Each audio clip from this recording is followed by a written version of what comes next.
Welcome to the Bear Hug Experience, where we cozy up to the fire in our digital den and immerse ourselves in the inspiration born from exploring the hidden narratives and inevitable plot twists that shape every compelling startup journey. Join us as we showcase inspirational guests from bold investors with the Midas touch to pioneering entrepreneurs at the helm of today's most thrilling startups. We'll also hear from courageous go-to-market leaders navigating the frontier of emerging tech and the unsung heroes bringing all the people and parts together to form unstoppable dream teams. Here's your host, Kraig Ward, founder and managing director of Bear Hug Recruiting. Get ready for an insightful journey.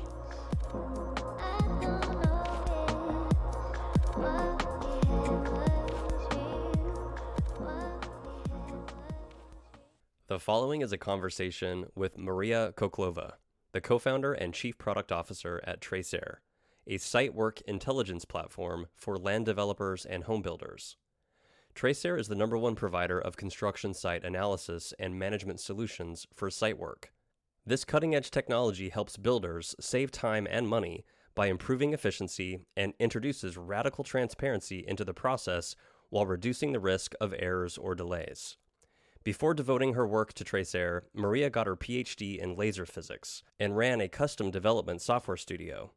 Today, through TraceAir, she's expanded her mission far beyond empowering land developers and construction teams. She's driven to make a positive impact on society at large by providing developers with the tools and data to build better infrastructure and communities faster. Welcome to the Bear Hug Experience. And now, dear friends, fellow entrepreneurs, investors, and startup enthusiasts, here is Maria Khokhlova. All right. Maria, thanks so much for coming on the show. I've been looking forward to this for many, many months. I really appreciate you doing this. How you feeling coming into the call? Yeah, well, thank you so much for having me. I'm super pumped. It's always so much fun and pleasure talking to you. So let's do it. Well, we've known each other for years. Yeah. I appreciate our history so much. My heart's just swelling with gratitude and appreciation for who you are and how much affinity and chemistry that I feel with you when we chat about our work stuff. And I'm looking forward to digging into it. I'm excited also because we're coming off the backside of interviewing one of the people that I helped you place at your company, right? So we did an interview with Samantha, your head of marketing. And she's been published on this podcast. So we're more or less not really trying to attempt to build on that conversation necessarily. This really is a separate, work stream, but it's kind of cool that we're going to be able to do like a double deep dive into specifically TraceAir, which will be cool. We'll have a big section of our conversation that will go through that. But really, this is more about your story. So I'm glad to be able to do that. Great. Yeah. But I want to start off with your version of the mission as the founder of the company, one of the founders. Let's talk about what mission you're on today and why it matters. Mm-hmm. Yeah, it's a very good question. And there are different attitudes to answer it. Because literally, depending on you and I talked several times about the funny fact that I personally, in my role, have to wear a lot of different hats, so to speak, right? And meaning that depending on who I'm talking to, right, or what level of generalization, in a sense, I'm talking to myself, even, I would have different angles, in a sense. But with this question, I think I'll put it this way. So TraceAir was initially founded on a mission to accelerate construction. And it sounds very, very generic, though for us as tech entrepreneurs, right? Like the backgrounds of all of the founders is tech, right? We are either scientists or engineers. One of our founders comes from the business background, but also a combo of tech and business, right? So initially, we were curious about the technology, and then we figured how this technology could be applied to construction. And this is how we learned about construction. And this is where it was sort of a pivotal moment for us, because we literally fall in love with the industry itself and figured that this is such a critical industry, such a critical niche for human beings, in a sense, construction, right? Because construction is something when you need to do something, when you have an idea as a human being, right? You want to do something, you usually need some physical environment around you, right? It could be small or big. It could start from a road or up to something extremely complex like a factory or, a lab, scientific lab, or a house, pretty much anything you can imagine, right? Like in order to do something, you need a physical environment around you to help you do so and release your potential in a sense, right? Yeah. And this is why we realized, okay, well, we can't live without construction in general. Uh, the other fact that struck us is that usually when you think and come up with the idea that you need something, you usually need it kind of yesterday. You don't need a house 10 years from now, right? You need it now, in a sense. If you need a factory or something, you also need it soon. And so it's a bummer that coming up with the idea of what you need could be pretty fast, but then actually making it a reality is usually a very, very long and sometimes extremely unpredictable process, which sort of stands in the way of achieving your ultimate goal. And so accelerating of this process, felt extremely, extremely impactful. And we figured that there are so many areas in construction where technology can really empower the process, can streamline it significantly, and we can actually make this impact. And so the mission of acceleration of construction, not necessarily automation in a sense, right? But just making things faster, or at least the way you predicted them to be, is extremely important for important things to happen in humans' lives, right? And so construction acceleration is a big mission. Definitely, it's something like 20, 30 years mission. But as every company, we always have to focus at every given point of time, right, to make sure our resources are used in the most efficient way. And so we always had to focus on something very specific. And right now, our major market is the US construction. Our major niche within construction is the residential niche. So basically, our customers, our lovely favorite people, are people from home building and land development. Those are our targets now, right? So we are not chasing now the industrial or too much of a commercial areas. We really have to focus on something in the residential because there is so much to be empowered there. And so as of today, we operate in the US in not all of the states, but the majority of them, working with the top builders, home builders, and top land developers in the country, and really enjoying the process together with them because we basically live through their projects together. We sort of come in the very beginning when it's basically a pure ground, a field, or something to be reconstructed, and then live with the builder together up until the fact when this physical environment gets to a reality and goes into the action. So this is where we're at. So action as in like going vertical? If we go super granular, yes, vertical, though we are sort of now building products and trying to figure out how to expand further from land development, right? Not only the site work stage, but further down as well. But by action, I more or less say when humans can start doing something in there, like the reason why it was initially constructed finally is achieved, right? Someone gets to live in the house or use the community that was built, which is exciting to me. It's one of the biggest rewards to see several communities that we joined in the very beginning. Now they're fully functional, and it's a joy to even drive by and see people walking around and walking their dogs, going with their kids to school, and actually seeing there is a school nearby the house, right? Like it's working. It's very, very rewarding. And the results of the acceleration, like there's one thing to say it got built, but specifically to say our technology accelerated that process, saved them money. Those are realities you're seeing as well, right? Exactly. Those were, to me, initially somewhat of a miracle, even though kind of we were targeting that to happen. Still, at first it was a little scary to attack such problems. One of the examples would be one of the biggest land development projects in California.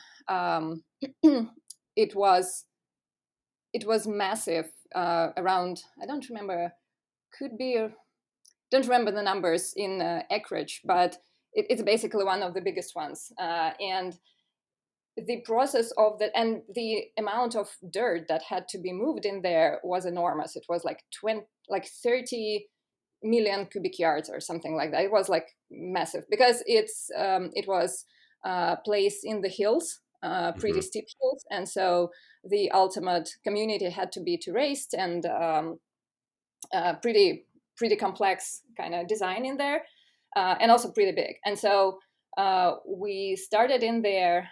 We joined the project together in collaboration with the grading contractor on this project, and the goal and the challenge there was not even like, hey, let's do it, but no one could even forecast that the project could be done on time, because there by design were so many unexpected unknowns. Like, they knew that there will be so many unknowns. They knew it will be so challenging to move the dirt there because of the slopes, because of the geology, because of some contaminated issues, because of the biological restriction and environmental restriction. So it was extremely complicated one, and no one even had a dream to finish it on time and kind of on budget.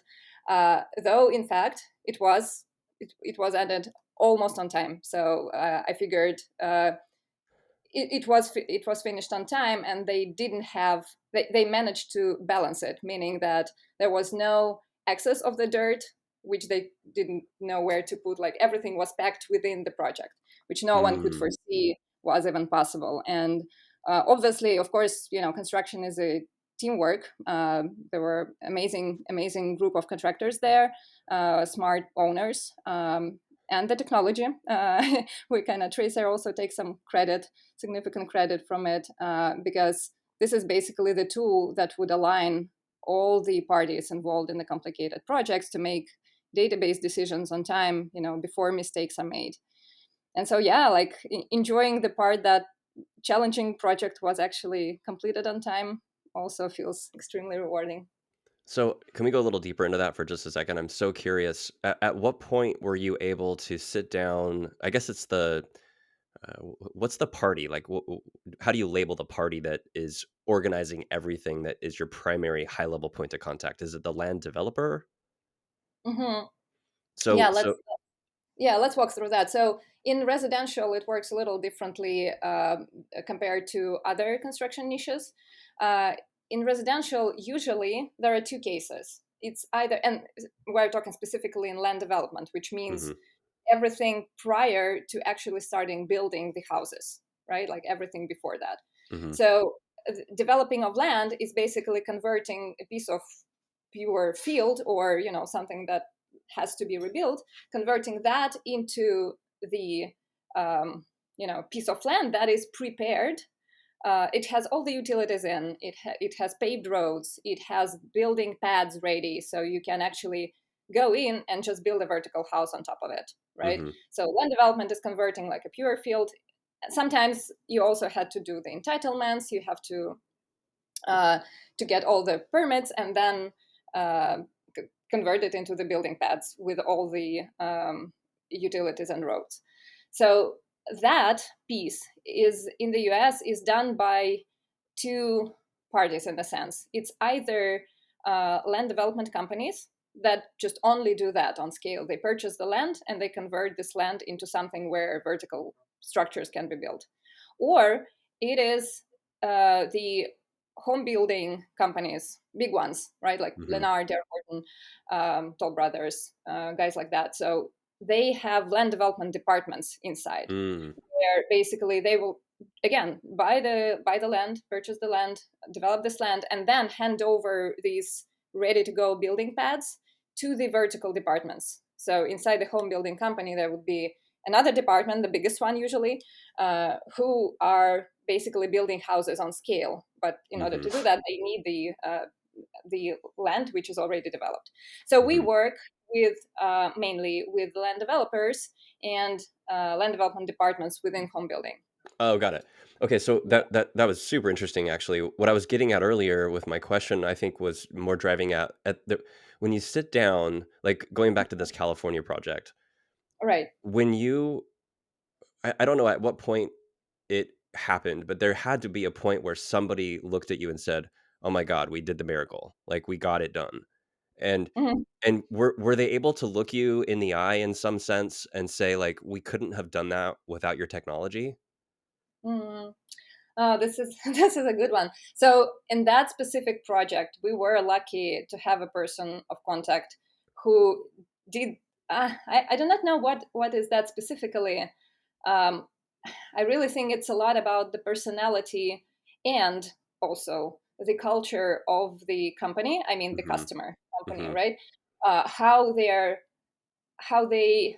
address internal challenges and whether or not they admit Mm, like some inefficiencies that were before that and right. how they overcame that, because in some companies the culture would be like never admit anything inefficient, just go past that and like never speak out about it, right? So Right. sometimes we actually do have troubles to kind of get very deep quantitative and qualitative case studies with our customers because they're not allowed just by policies to Ah. release the numbers. For example, what was the actual budget and how much was actually used, right? Like Ah, those sensitive interesting. numbers, those are very sensitive numbers. And sometimes when you say, well, we actually planned to do that and we ended up doing that, you are kind of releasing pretty much internal information, and that's not what many customers want to do. And so in many times it's more of a verbal, like, hey guys, that was extremely impactful. Like in my career, let's say the POC would tell us, in my career I had different experiences, and some would go into more details. For example, they would say, on the adjacent project some Mm. time ago, we had a similar situation and we ended up wasting that much money or that much time because we didn't have this transparency or tool, in a sense. And this project could have gone wrong, but it didn't. And definitely TraceAir was one of the, so it would be pretty vague in the sense, but because sometimes they just can't say more, or sometimes it's just, the personality more of a situation. But we were lucky to have, because it's also about our learning, right? Mhm. How can we understand whether or not the technology really brings impact, right? Well, the obvious way to measure that is whether or not the companies continue to grow with us, right? Like whether or not they grow business with us, they renew with us, and continue paying us, basically, right? This is the Mhm. obvious way to measure it, and this is what we see. But then confirming it with the stories that can be public, that is way more that's way harder usually. Well, yeah, So, that was actually a really great way to make it all come together in my mind, at least, because as you're going through the conversation, I can see how people wouldn't want to admit certain parts of it, and there's so many stakeholders and groups collaborating together, and I would imagine that each of those individual parties moves on to new projects, and so there's no like everybody gets together and like does champagne, like clicking their yeah. glasses together, right? So there's no like celebration moment of achievement. It's probably just like next, and some people care and other people probably don't, and some stuff's confidential, but it could probably end up being like a pretty thankless thing where unless you had really deep roots into your own motivations and your own like if your reward mechanism was just the satisfaction of your own intrinsic knowledge of what you did, but at the same time, right, like do they renew, do they grow with you, do they ask you, like does it become a need to have versus a nice to have? And that's really Mhm. predicated upon, do people continue to say, we have another project, come over here with us, we want to do it the same way because it was awesome, right? Yeah, exactly. That's the most objective way to think about it. And well, and you could see it because with the in TraceAir we had quite a journey to land um, in this specific niche because we Hmm. were iterating with different go-to-market strategies, right? And we didn't really feel that product market fit for some time. Hmm. And at some point, once we kind of got a sense who are those, people, specific people, stakeholders, in residential specifically, who would clearly show all the signs of wanting to renew, wanting to grow, and add more of TraceAir in their business, right? To cover more workflows, their like daily workflows with TraceAir. You can feel the difference when there is a product market fit and when there isn't, right? And so with home builders, it was interesting that it actually was in cycles as well. So we tried to attack the home building niche, actually in the very beginning of our attempts, and we failed. And the answer there was, it's like product market fit is also a function of time, like when the technology and the market is ready. So at some point it wasn't ready yet. And the reason why it wasn't ready is because one of the key pieces why our current product and value proposition is so resonating and so well landing in land development and in home building is that we provide this turnkey solution, meaning that they do their business, they do what they're good at, and they don't have to get into the weeds of drones, operations in drones, figuring out how to deliver such a techie nerdy thing like a scan, right? Like drone scan, I mean. So they don't really need to dive into technology, and we can provide everything, including services, by ourselves. And that wasn't possible until, well, basically, I would say 2020. So because before that, the drone technology was not yet mature enough in the US so that we could scale the service component of it. Once we started to be able to scale the service component, meaning we could deliver the drone services together with the software component of our product, this is where it actually started to get together and resonate way better. I want to go back and connect the dots to so many pieces of what we've already talked about. And I mean, as much as we could continue the narrative from here, I want to ask you, and maybe just pause for a moment and do a few different things, and we can get back to it. But Sure. talk to me. So you're the head of product, right? Well, I'm at some point we actually started to add layers, and currently my product related head is chief product officer, and there is everything which is with the C letter, in a sense, is something that relates to strategy as well. While the head level is of course the strategy, but also actually scaling what's working, right? But yes, I'm a chief product officer and co-founder at TraceAir, figuring out the growth of the company at our current scale, because it's a totally different beast compared to the growth we had prior.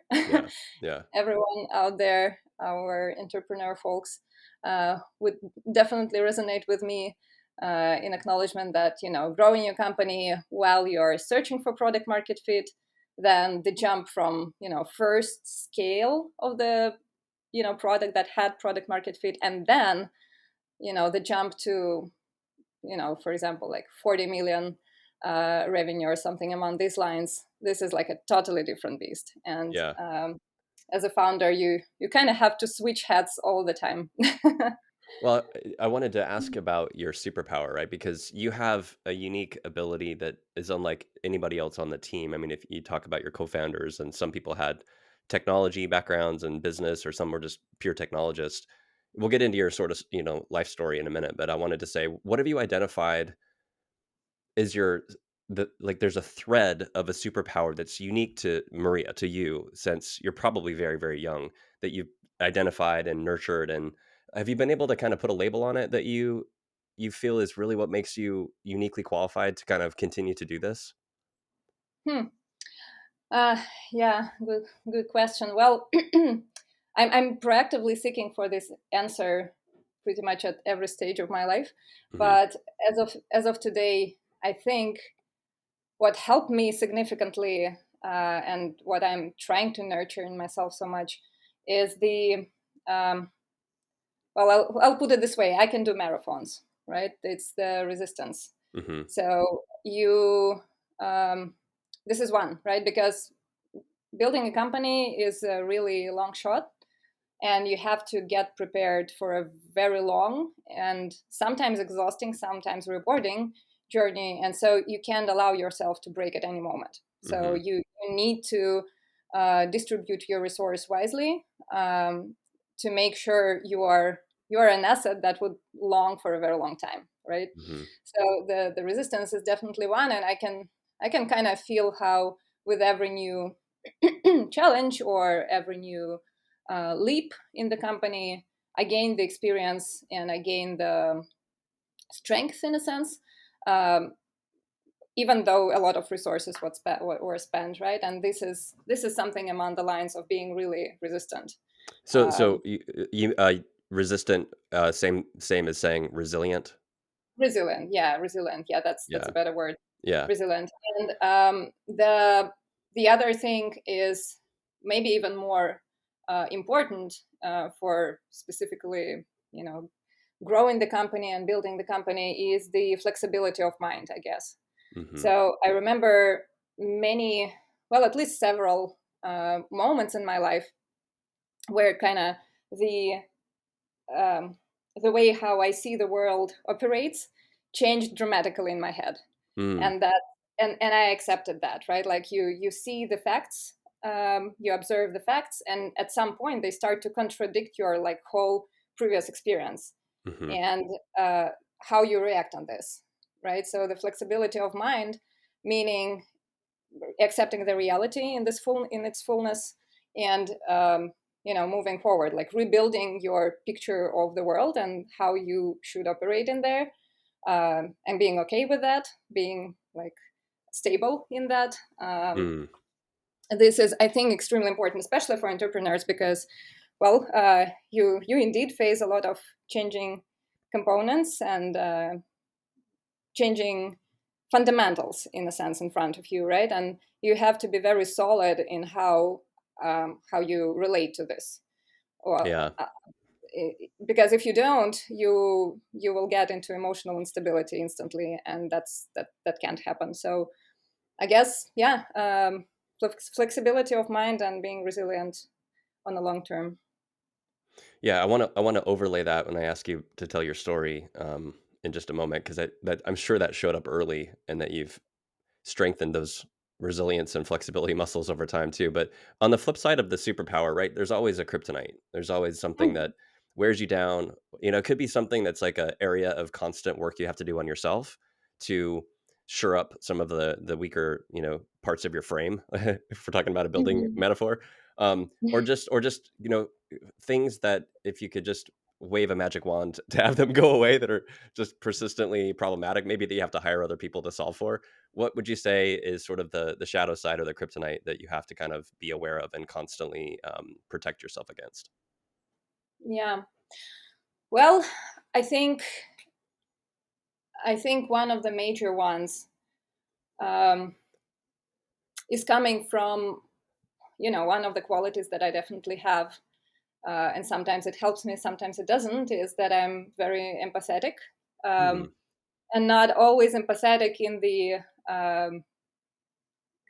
healthy way, in a sense. So meaning that I deeply care about what I observe about people, Hmm. and I sometimes, allow that go through me rather than just observe it. And so what really takes energy out of me in an insane way is the people drama.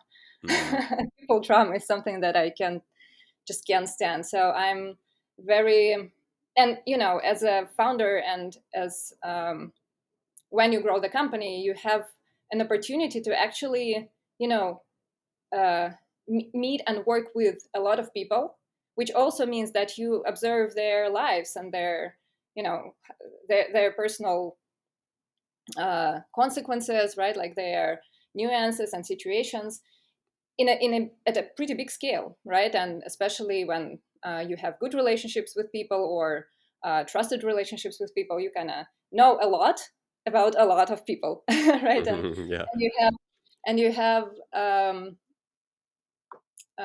a lot of influence over that, in a sense, right? Hmm. positive and sometimes, unfortunately, negative way. And so I guess when it comes down to the people's drama in the company, this is what I really, that takes a lot of energy, and I'm still working on, how to manage that efficiently, and how to actually find people and choose people in the company that would be not inclined to that, in a sense, So right? So does it kind of come yeah. down to boundaries? Like you have to kind of establish and continue to, I guess, establish and reinforce your own boundaries around what is or isn't tolerated. Because it's almost like a cancer, right? Like certain things, whether it's personal drama that leaks into the workforce or it's interpersonal dynamics within the team that becomes sort of a Mhm, cancer. Like mhm. you're trying to find people of a certain sort of emotional intelligence where they have a certain tolerance that matches yours for like leave that out of the issue. Like, let's move forward. Is it more or less like a boundary around that? Well, that's one way to put it, but I would say this is an ideal world.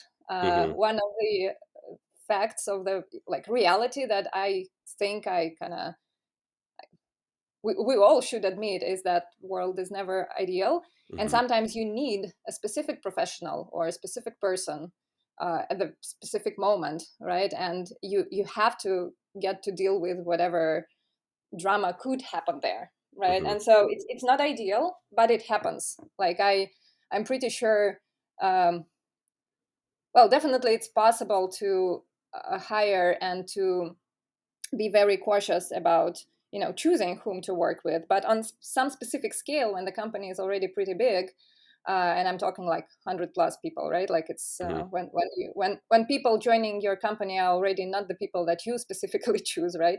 Right. This is inevitably happening.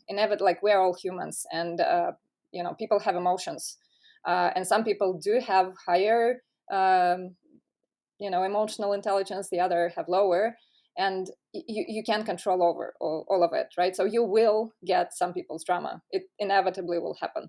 And Hmm. so the question is, what are the tools and what are the techniques and the culture, I would say, more Yeah. uh, in the company, which you nurture and foster, so that it's not spiraling out, or that it's not being cultivated, right? This is hard. This is where I'm still working, and still don't have all the answers, but definitely this is a kryptonite.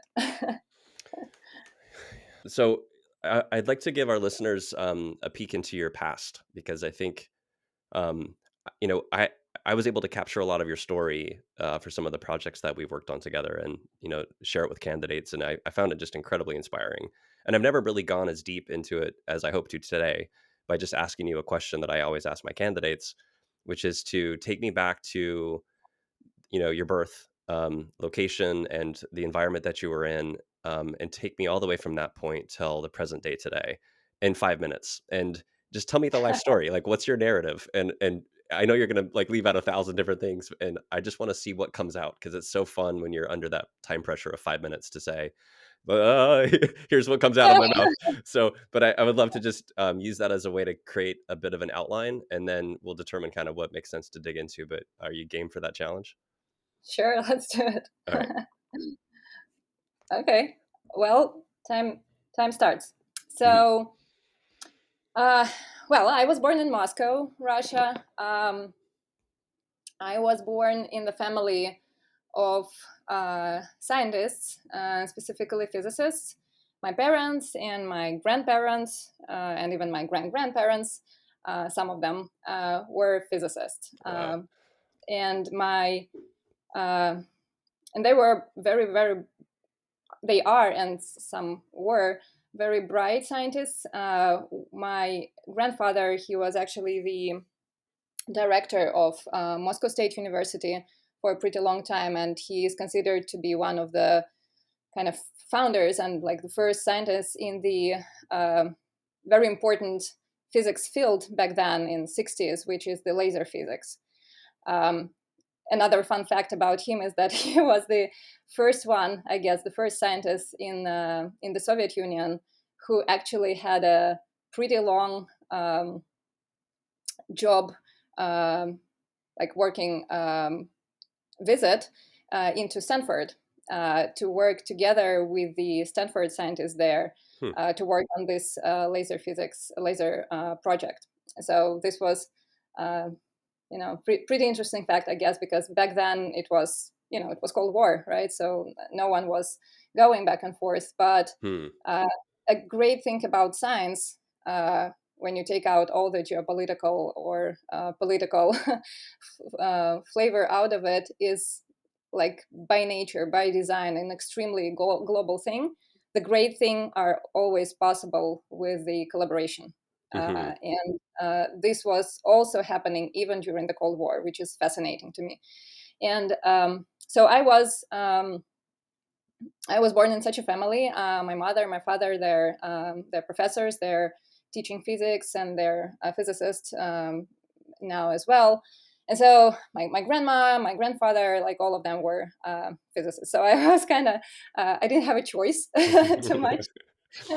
But it's not that I was trying to proactively find something else. I actually found it pretty fun, because my parents, they were wise to, for example, take me and my sibling sister to a lot of conferences around the world when they were, joining those conferences when I was a kid in school. And so I got to see the world pretty much through that prism, and, hanging out with pretty smart people like professors and scientists from all over the world, while seeing the new cities and places. So it was, extremely, I think, important period of my life when my parents gave me an opportunity to expose myself to the world and see how different it is, what's cool in that, what I do like, what I don't like. Well, obviously, when I was a kid, I had a pretty different perspective on how to assess it, but still, I kind of got an understanding that the world is very different, and there are very different, amazing things in there, which can be, which you can get if you want, right? And so, so then I finished regular school, just regular school, but it had the kind of highlight in English language. So I also got an opportunity to know English and learn English to a deeper level than usually people would, which also was very helpful further in my life. And then I entered physics, faculty of physics on Moscow State University, which I dreamt about. Actually, I really wanted to get to this department, though it was very difficult because I was from the regular ordinary school, and math and physics levels were pretty high, and there in Russia the level of education is pretty high, though to enter the faculty of physics of the major state university is a pretty high level. So I got to study so hard. I remember that was one of the most stressful periods of my life, because it was extremely hard to enter there. But I did. I was very proud of myself. It was very hard to learn because many guys who were studying with me there, they were from specialized math schools or physics schools, so they kind of already knew many things that they were taught to us in the first year, while I had to kind of learn. But it was very fun, because the culture in there was amazing. Like, people were very friendly and helpful, and everyone was very curious and eager to learn. So I really enjoyed the student years there. And then I got lucky to find a very nice physics lab to work. So I started to work in the physics lab from my second year in the university. And I had an amazing boss there in the lab, the professor that was the leader of this laboratory, who was teaching us the modern science, in a sense. And what that means is that, like, guys, he said, if you don't want to do your research, well, find the topic that you are excited about, find the resources, find the money for it. If you need more people to run it, hire, find students who would help you do that. And I would try to be helpful and provide you with the, with the resources for that as well. So that was kind of his approach. He gave a lot of freedom and a lot of help, but also a lot of independence to the students and PhD students in the lab. And that was kind of amazing school of life for me. I'm forever grateful for him to kind of expose me to that kind of work attitude. And it's only now when I can reflect on this and understand that part of my life when I was working in the lab and doing science, and I've worked there for a pretty long time. So I finished the university, then I finished my PhD program there, and then I worked for a while more. So I was in academia and in science for like solid 8 years or something. Mm-hmm. And I got to really find my own projects, fund them somehow, find people, go to conferences and exchange the knowledge about it, present the results, things like that. So those all are the things that are very entrepreneurial. I didn't know it back then, but this was really the school of entrepreneurship for me. Mm-hmm. And this was very kind of, even though I had a boss, right, he hired me for the job, I was doing the job in the lab, but it was very independent. I felt like I'm really building my own area there. And so, I enjoyed science very much. I enjoyed people there. I enjoyed really living in the atmosphere of extremely smart, curious, amazing people. But then I realized I kind of had the understanding of what is the great successful scientist is nowadays, right? Because I have my parents being very famous and very successful scientists. I have my sibling sister, who is also extremely really great, successful physicist as well. And obviously my grandparents, right? And so I really understood that I'm kind of good. I'm good enough, but probably I won't be that, superstar scientist. And I was very realistic about it myself. That didn't feel bitter or anything like that. I was just very, very clear about my level there. And so at some point, I sort of decided to start something new. And this decision was actually being pushed, in a sense, by my future husband, Dmitry, who is also from the same faculty. We met each other in there. And he was in IT at that time, right? So he was, even though he was still learning and he was still in the university, he started to work very early and mostly, in the software development. So he was the software engineer by himself, and he started several small businesses on this. And at some point, when we met each other, he was just talking about it. I got curious. He told me more about it. And at some point, he just gave me the customers and some folks, the developers that he knew, the software engineers that he knew and worked with, saying, well, if you want, you can try to continue this business. I'm actually am starting my new startup. So if you want, you can take this business and I'll go ahead and start my startup. And this is how I got into the software development in early days. And I had this web studio for quite a while, I think for 3 or 4 years. I was basically that middle person. I know that I didn't know back then that there's a fancy word for it, which is called product manager. I didn't know it's called that back then. But I was this person who was listening to different businesses' challenges. Then I was talking to developers and designers and coming up with a solution for this business. Mm-hmm. And I was, the one who was searching for the customers, the one who was trying to formulate what the problem is, what the solution would be, and facilitate the developers, engineers, designers to come up with the solutions. And we had so many projects. And actually, I was very entertained by getting an exposure to different businesses. Mm-hmm. Coming from academia, I didn't know any other, industry or any other type of business except for science, right? And so I was extremely amazed and curious by knowing more. I liked it so much. And then at that point, Dmitry, who he had his startup start and then fail in a couple of years. And then he started to... Wait, was this, sorry to take you off track, was this the drones for coffee delivery? No, that was even earlier. Oh, So okay. he Okay.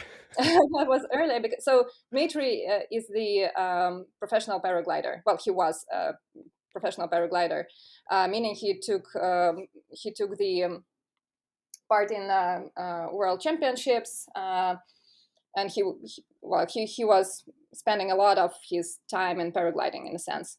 So and his first startup was related to this paragliding sport. So he and his partner, they came up with the idea to create the platform, web platform, to track and observe the paragliding championships. Because paragliding is basically, it's a race of paragliders to the goal. And it's pretty beautiful when you look at it, when you are a participant.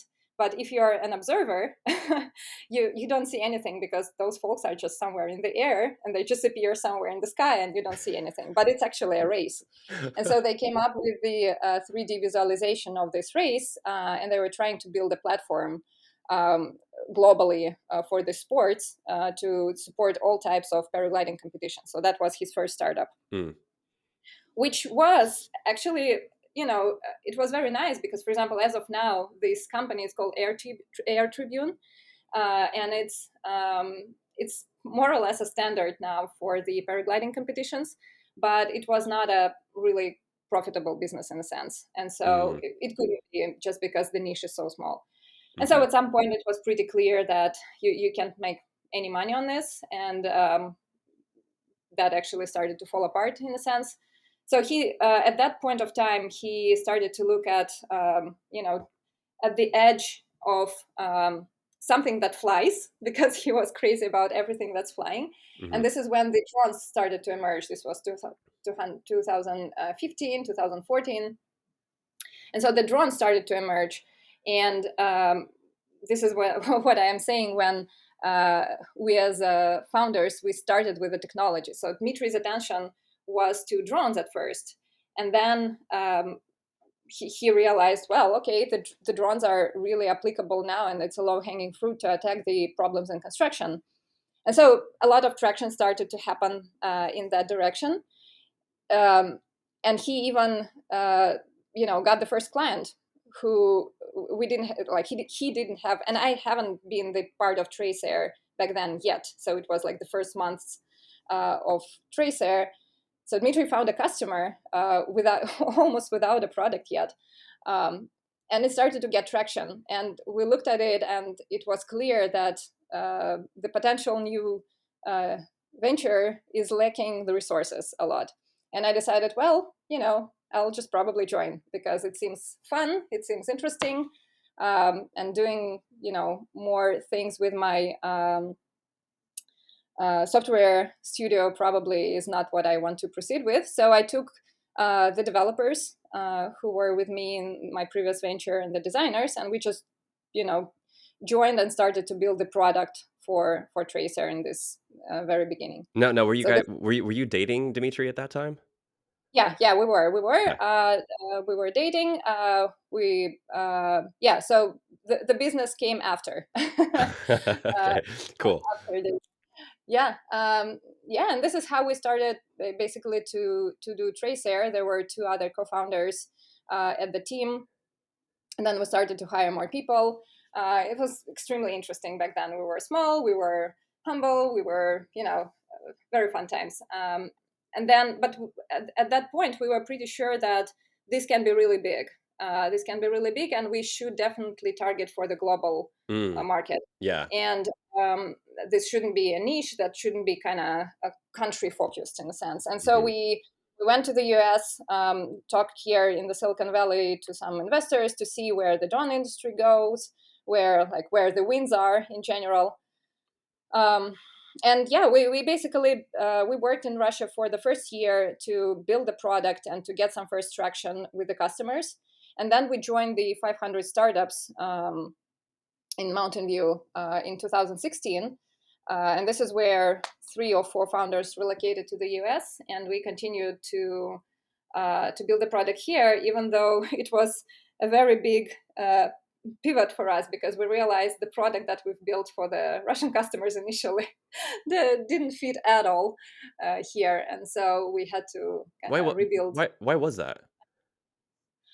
Well, it's a very classical situation, right? So you changing the geography and changing the niche changes a lot of fundamental parameters in the go-to-market strategy. Okay. So in those three words, product market fit, each of them Right. counts, right? So the so the market was different, right? In Russia, our first customers were in the industrial niche, and they were structured differently. They had general contractors in there. Moreover, we were attacking like a bigger scale industrial projects. While when we moved to the US, obviously we didn't have any credit or reputation to just get to such projects, right? And so the exposure that we had was to smaller projects where the value that our product back then was not really obvious, and people were like, it's nice to have. Moreover, the drone tech was still pretty fresh back then, and it was kind of scary, or also pretty expensive. So product market fit wasn't there at all. And this is where we started to realize that this is actually a thing. This is when we learned what product market fit is, and we hired Ivan Lvov, who joined us very early. Shout out to Ivan. Love him. Yeah. Hi, Ivan. So this was an extremely important moment in our company history as well, because Ivan just graduated from business school in Stanford, and he taught us all the classics, like business school classics, which we obviously didn't know, right? Coming from science or or tech or academia, and we were just doing business the way we felt is right. But all the concepts, all the classics of that and fundamentals, we didn't know, and he he was very helpful in explaining that, but also bringing the structural approach on how to actually search for product market fit, right? So that it's not an occasional thing like, oh, we're lucky and we got it, but rather there's a system that every early startup can follow. And if you do, well, you have to get lucky as well. But if you follow the steps, at some point you'll find it. Or you will see that you are not finding it, and you will have to kind of pivot significantly. And so he helped significantly with the system. And we went on this journey of searching for product market fit. This is where again, to my heads, and I'm looking at the time, and it's definitely not 5 minutes anymore. It doesn't matter. Keep going. It's great. This is where I think I realized what it is to wear different hats, because when searching for product market fit, you have to make quick iterations and quick adjustments on product, on how you sell, on how you position, on how you pitch, on how you do the operations, on how you do the customer success function, in a sense. And since we were, there were 4 of us basically, or 5 of us at that point in the US, we had to do all of it, right? And so I was in the head of product manager when talking to the developers and saying, let's try this, right? Like, let's build this kind of iteration. And then I would put my customer success and operations hat, and I would go out in the field and try to implement it and try to talk to the customers and see if there is any ROI. And then I will join forces with Ivan, and we will try and go and sell it. And, so I was exchanging those hats frequently. And it was, pretty insightful experience as well. Then as we kind of grew and we ultimately found this product market fit, we iterated for several years. But once we were ready to say that, yes, here it is, this was another big moment when we've met Kraig Ward. And when we realized that we had to hire the team, to scale what we found, right? And this is when we've met you. And this is when you helped us significantly to build this team. And this is when we started to scale. And that's another stage where I had to kind of switch switch what I'm doing, because I had to no longer do things with my hands, my own hands, right? But rather make sure that we have proper people and proper functions, and they can do it by themselves, and I can just guide them more. Uh, and then the following step of scaling is that making sure that once those had already also hired their own people, and the overall company is significantly bigger, the scale of the number of customers, the number of products we deliver, that all has to be aligned, and that all has to proceed to the goals and strategies. This is like a totally third angle, which is required from founders, and I guess this is where we're at now. Hmm. So Yeah, the construction acceleration idea that came when Dmitry landed the first sort of industrial project. Was that when it was like, this is global, this is a global opportunity? Was that the construction acceleration like moment for you, or did it happen later? right. Yeah, well, more well, it's been enriched with every step, Hmm. but the first inspiration, in a sense, definitely happened with those first customers. Well, we had a couple in the early days, and that very first inspiration was coming from that customer who was like even the very first one, not the industrial one. It was actually the residential one, Mm. but it didn't. It didn't live for a long time, because actually the product market fit wasn't there.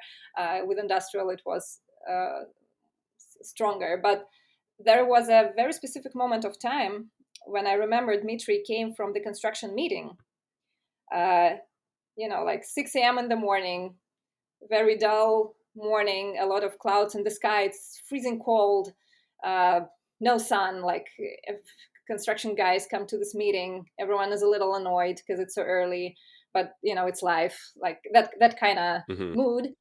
And Dmitry was just observing a couple of uh, construction people, who were standing next to the trailer and looking at this massive piece of land that they are up to start developing in the upcoming weeks. And they were saying something weirdly romantic, which was which was not really, which was mind blowing given the circumstances around. They would say something like, "Yeah, that's gonna be good. Um, we're gonna change that. We are construction people. We are Oh. changing we are changing the terrain. We're changing the landscape of Earth." And I'm trying to give a literal translation from Russian, and it's a little bit harder. But Yeah. it's in English it sounds a little weird, but in Russian it sounds extremely romantic. Mm. So romantic and so deep that when you hear the person from construction, like the actual person who is building with his own hands, with his own efforts, being so romantic about it, about something that doesn't look romantic from at first glance, right? And then you coming in and seeing how you can really help doing that faster, Mm. and with less effort. And like, if you think about construction, it's a really hard one, Yeah. right? In some cases it's working in the harsh environments, either really hot or really cold, or Hmm. it's just really hard, physical work, right? Hmm. And if you can understand that you actually can make it easier or streamline it somehow, well, it feels very rewarding. And this was the first moment of inspiration for sure. And I remember Dima got back home and he was sharing that with me, and I was like, wow, that's interesting. So give me, just because I don't know how to speak Russian, but figure out whatever the sentence is and say it in Russian, the romantic statement that they might have said on the ground there in that moment, just because I want to hear what it sounds like. You mean in Russian? Yeah, just like make up a sentence and just say the romantic part about like, we're going to take that land and develop it. Like, what does it sound like? Мы строители, мы меняем рельеф земли. That would be the sentence in Russian, and like literal translation would be that we are construction people and we are changing the landscape of the earth. But in Russian, it's much more romantic. It sounds romantic, and it Yeah. sounds very weird because you're looking at very serious guys, Yeah. like early in the morning, smoking a cigarette, Hmm. looking very, very harsh in a sense, right? And then Hmm. they tell this. Like, you would never expect that to come out of their mouth, but it did. So Okay, so I love that. Thank you for doing that for me. Um, I want to tap into something that you said earlier because I'm so curious where it comes from, or if you have an origin for it. Um, you have this really deep sense of empathy that you talked about, right? That's Mhm. sometimes a kryptonite.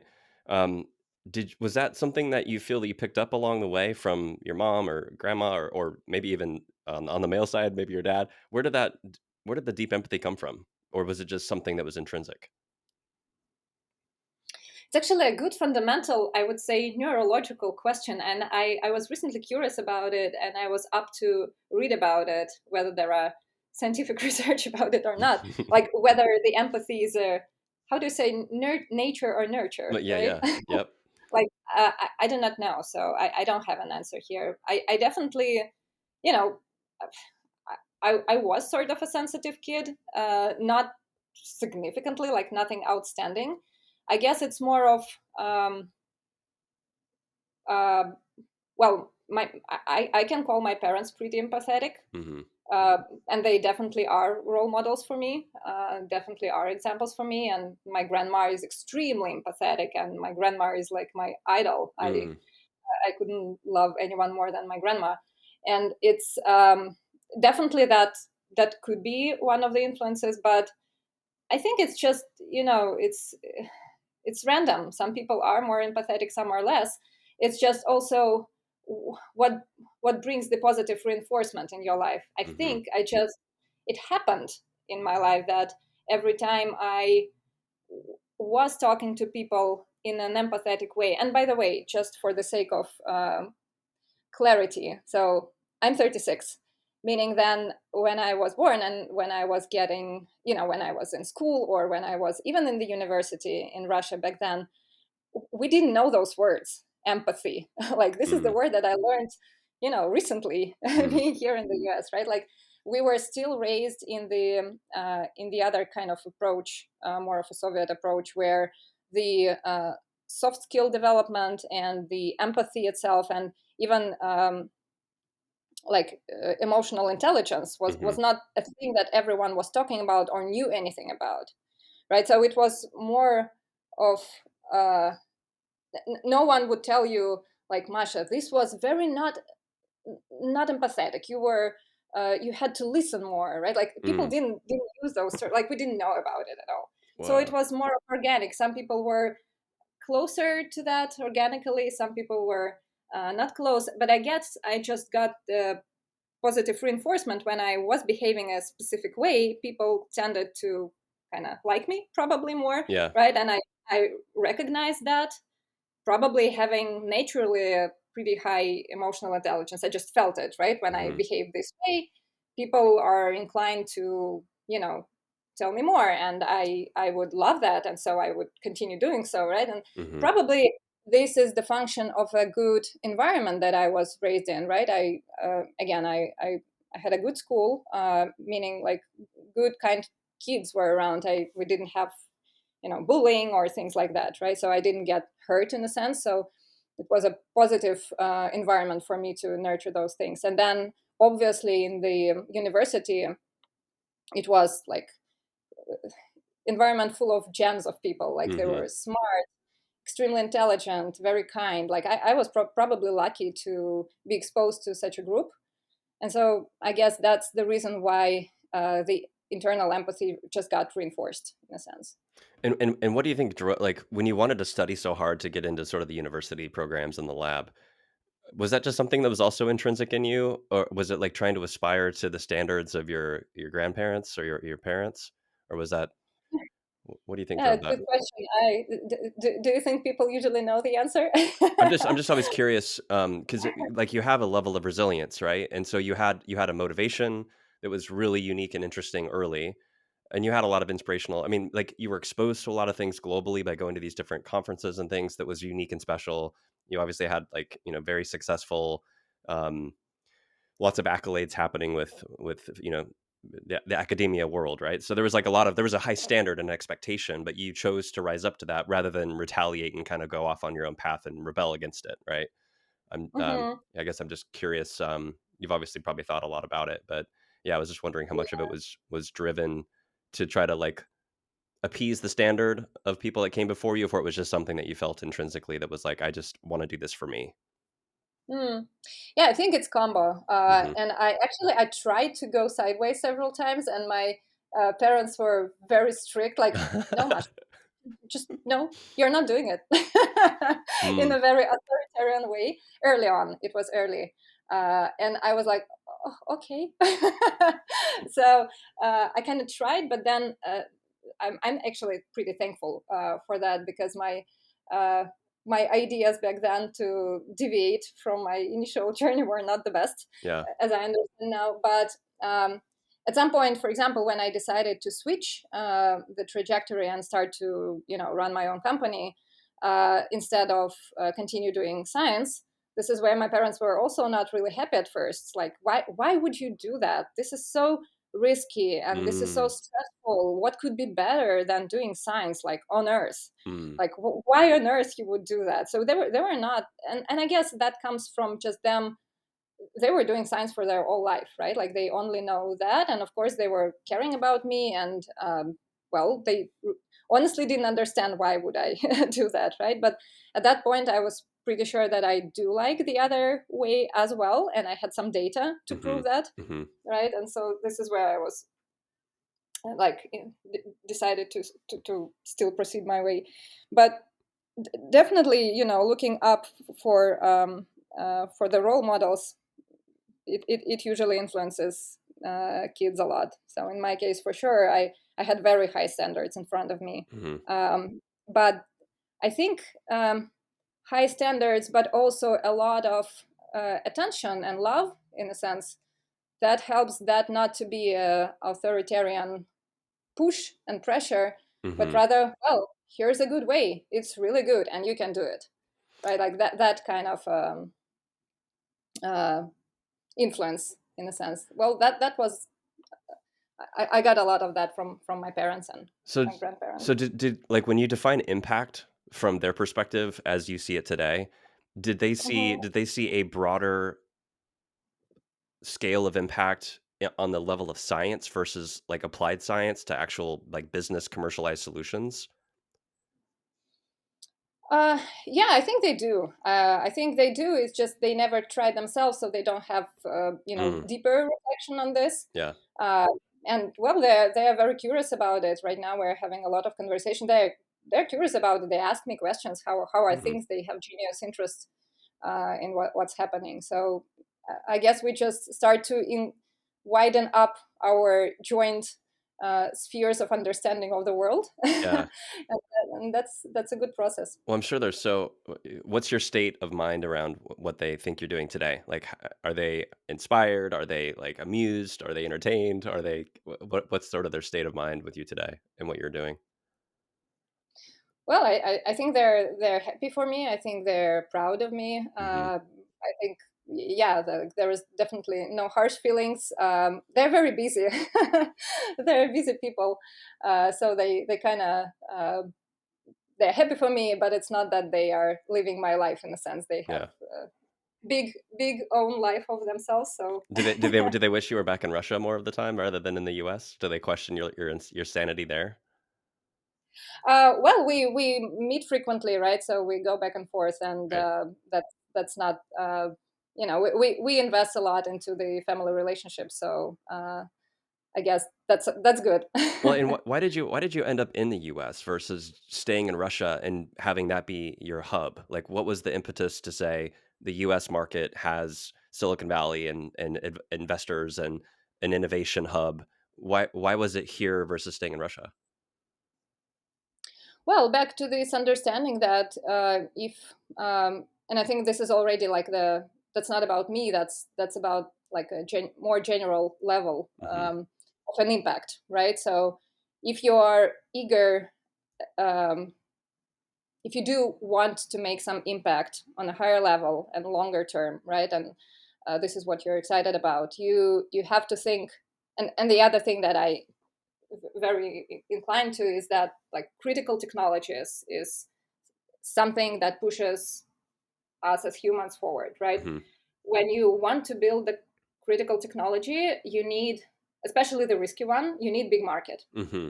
because when you try it out in the very beginning, you will do a lot of errors, and only a large market can allow you do these errors and not die. If the market is smaller, then every error counts, and you can really easily end up, killing your initiative, right? So there's a higher risk. And so once we figured out that this is a global thing, this is something which is critical, this is something which we definitely want to try out on a global scale, well, the obvious question is like, where are the big markets? And big market is the question of population and economy, right? So, well, obviously, US has significantly larger population and economy. And so the other alternative would be China, in a sense. Right. In construction in China was hard. Yeah, blooming and growing significantly, right? But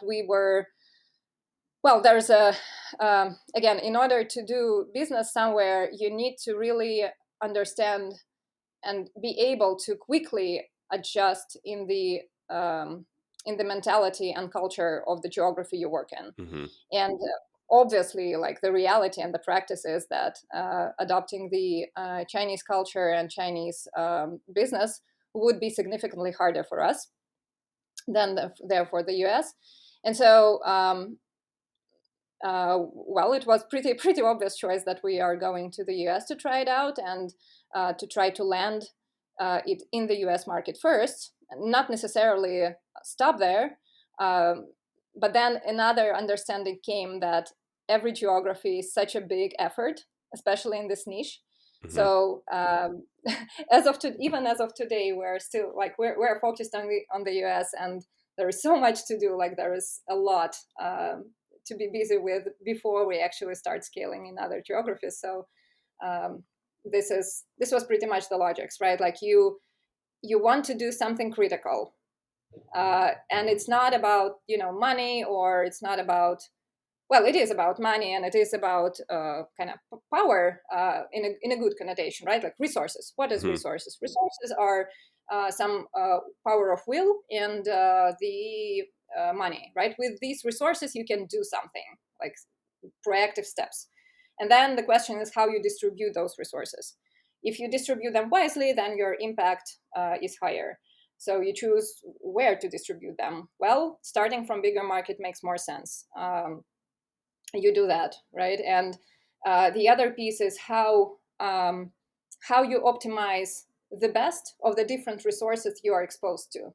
Because I also deeply believe, if we think about the future, is that, in strategic future, and I'm talking like 15, 20, 30 years from now, right?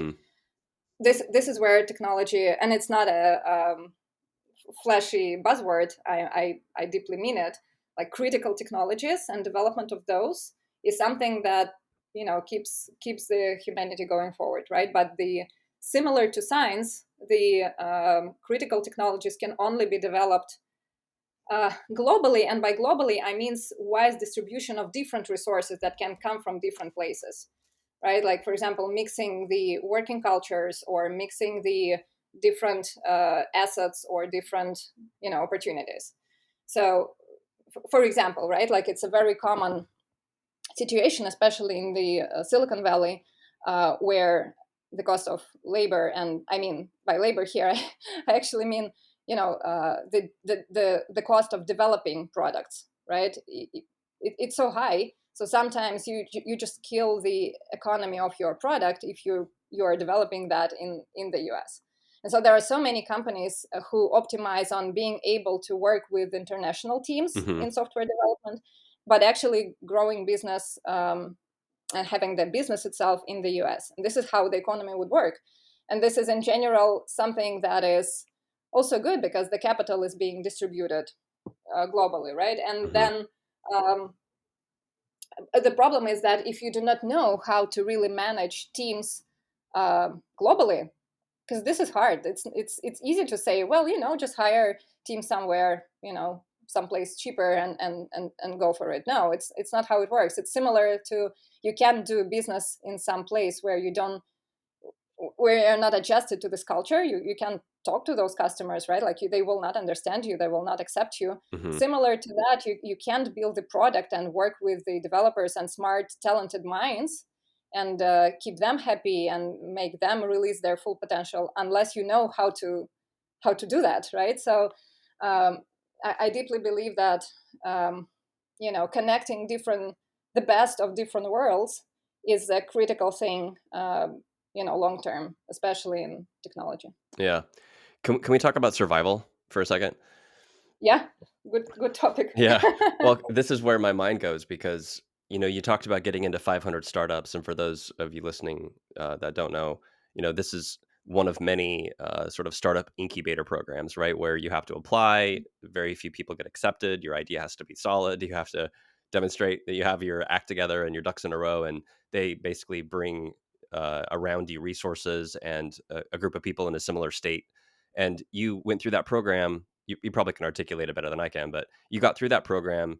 You present, you try to raise money, which I think you guys did, right? And then you look at the cohort of people that went through that with you, and you say, a lot of them don't exist anymore. They failed, and the probability of success was, by virtue of just a startup, already very Mm-hmm. slim that many would make it. Mm-hmm. What's your perspective looking back on? I guess the question I'm trying to ask at a high level is the critical moments or points of failure, whether it was running out of money before you found product market fit or moving to the US and just realizing you had to hire a team of people that were from the US. Like looking back, how many significant moments were like life and death moments for TraceAir up to this point in time? Are there two or three? And can we just talk through those? I think that would be fascinating to understand sort of how you worked through a couple of them. Oh, there were many. For sure. What's the most significant one that stands out? Oh, well,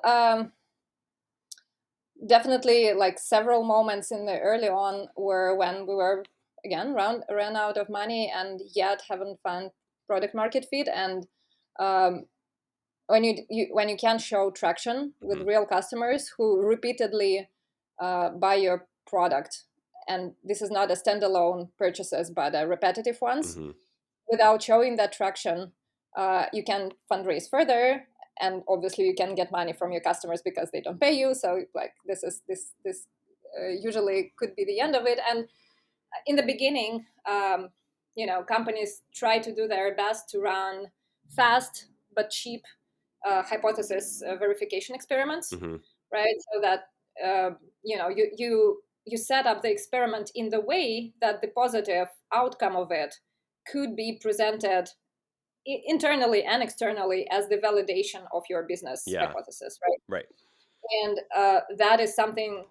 This is kind of a hack. Well, it's not a hack. It's basically an approach Mm-hmm. in the early stage on how to fundraise, because everyone knows that seed investments usually they're not seeking for like solid traction, because well, if you do have lucky you, good for you, but it's not always the case. But usually what they are seeking for is that some first signs of this repetitive traction, but also what are the methodologies that founders and the first team follow, Mm-hmm. right? Like what are their methods? They invest into people at that Yeah. stage, Yeah. right? Like Yep. how how systematic they are, how resilient they are, Mm-hmm. how inspiring they are, right? Like whether they will be able to overcome those hiccups that will definitely come in, right? And like, would they give up or would they proceed? Would they come up with a new experiment that would, they tried already 5, but they didn't give up. Yeah. It's the 6th one, right? So these are the qualities that are extremely important. And well, we definitely had, several situations like that where the cash flow was an issue. And I think one of the and we always kind of managed to get away from it, right? So we either found some little small investments here and there, or we found a way to find a customer, and like every time we overcame that, right? But I think one of the lessons learned, a big one, was not to fall too much into following the classical business frameworks literally. What I mean here is that, every business book would tell you, like, okay, you have to find product market fit. That means 1, 2, 3, 4, 5. If you don't see that, you fail. Mm-hmm. Like, don't even try, or you have to find the silver bullet. Mm-hmm. If it's not that, like, literally, then it's such a high probability you'll fail. So, like, it's try to find a silver bullet, right? And well, in reality, you may not sometimes find a silver bullet. You may find some preliminary signs of the silver bullet, but not necessarily the silver bullet. And so, I guess what we've done at some point is that, well, it seems like product market fit.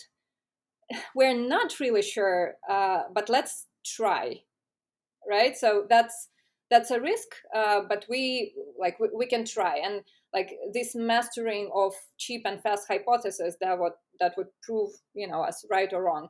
This was important because if you try to follow those advice too literally, you will give up too soon, because reality is never ideal. This was definitely one, because we when we were iterating with go-to-market strategies of sorts in the beginning, as I said, we actually tried to work with home builders in the beginning, and we did see some signs of decline, at the same time some signs of interest. So we paused this go-to-market strategy and proceed with another one, which is working directly with grading contractors, Mm-hmm. like another party in the construction, where we would deliver a direct value, like direct cost cutting, Right. like move the dirt cheaper. We would dear grading contractor, we would provide you the tool which would cut your direct costs, right? It was amazing. We actually, in fact, it's true, and we do have a lot of users of grading contractors, right? And we do know that our product delivers value there. Though again, we realized, okay, well, it can be scaled, because the LTV to CAC doesn't make sense, right? Like Lifetime, grading so, contract. yeah, so lifetime value to customer acquisition cost, right? Yeah, lifetime value. So basically, yeah. yeah, reminding me. So basically, you need you need to spend as much resources, meaning very expensive single sale, right? Like you have to spend a lot of time to convince a customer, grading contractor, that this is what you need. Show and prove it. Spend money and time on this, and then they start to pay money back. And this proportion is not reasonable, because they can't pay a lot to the value they are getting, just because their internal economy is different. Right. And so we realized, well, it's just the economy that doesn't work. Unit economy doesn't work there, Yeah. right? And at that point, we were like, okay, do we like, where do we pivot, right? And so us getting back to the idea of home builders was in the lines of, okay, well, back then, which is like a year ago, for example, that didn't feel like a product market fit, but maybe something in those parameters changed during this year. It's okay to get back to this hypothesis and check it again, even though it might feel stupid, but it actually didn't, because we did, and we figured, well, some things changed. And in fact, now it started to feel like significantly more of a product market fit. And then we checked again, and all of a sudden the industry brewed to the level where it was already possible. So not going into details, but it wasn't ideal. Then we got back to it again. It was not like literally ideal again, but significantly better. And we admitted the trend that some things changed, right? And still proceeded with it. So this is kind of the answer to the question of how we handle the survival situations, meaning that we are extremely flexible in challenging again what we sort of discussed already done, and flexibility of that, and accepting the reality that it could not be ideal, but it's still okay, actually helped to survive early on.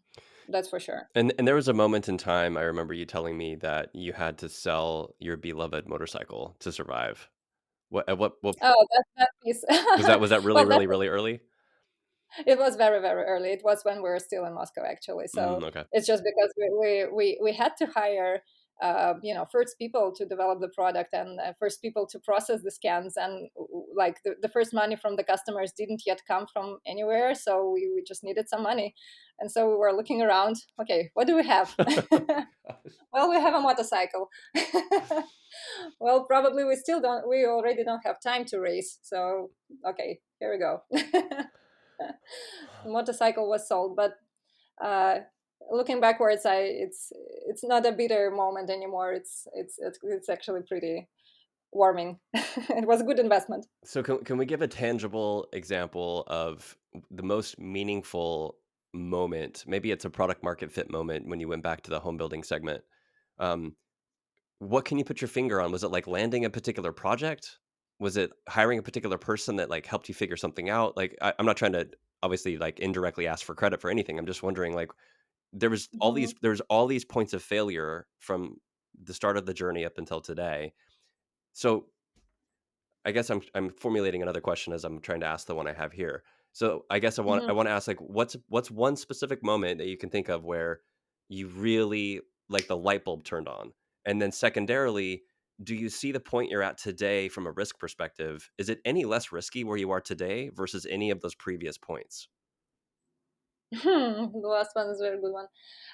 Yeah, well, with the first one, I'm pretty sure there was a very specific moment when we decided that we should start scaling, and this was so there is a national home building conference which is happening every year or every second year, where all the builders from from all the states come in for this 7 or 5 days conference, and there are a lot of sessions, and all presidents of all the divisions of home builders are there. So that there is actual physical environment where you could potentially meet them, right? And so there was an event, and we were preparing for this event, and we had a hypothesis that so we set up several campaigns, many campaigns we did. So like in order to prepare, we had Like ahead of the event, right? Yeah. Yeah, exactly. So we knew like in half a year we're going to have this event. We had some first traction, a lot of mixed signals, and we have to validate that it's not only that specific division of a specific home builder who saw value in our product and started to work with us on a repetitive basis. We have to prove that it's a repetitive thing. And we decided, well, if we do the same, basically show the same things during the demo, say the same things in the sales pitch, provide the very same services and product over a very specific period of time, and they continue to pay, if we do that at least 5 times with different 5 divisions or 5 logos, well, that could be the minimal sign for us that this is a repetitive thing. And if that's the case, then we just agreed on numbers. And yes, of course, those numbers were, should it be 5 or 7, things like that. Yeah. We just agreed on something. And then we started to prepare for it very systematically. We had to warm up a specific audience. We had to familiarize, basically prepare the opportunity for us to meet them during the conference and pitch them. And we did. We scheduled several meetings, and then we ran those demos. And I guess there were actually 5 deals that we closed after that event. Whoa! Oh my God. During some time after, actually, not necessarily right during that, but some time after. And there were a lot of debates: how long should we wait?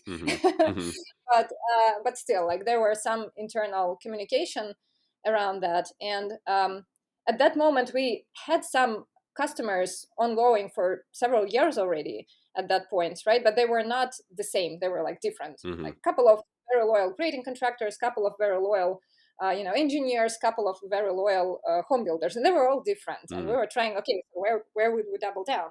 And so that home building event was one of the milestones where we proved that basically it was Ivan back then who was our major salesperson. So he would go and tell the same, show the same, and then the whole production team would, provide the very same services. And that was, renewed. This is when, and this is, I think, was in end of 2019, and closer to the COVID started in 2020, this is where we decide, okay, well, we feel good about it. We fundraised at that time. So we got a fundraising piece and started to hire. Mm-hmm. So those were consequent steps. We checked that, we confirmed it, we got the fundraising, and we started to hire. Yeah. So that was that specific moment. And about your second question, Mm-hmm.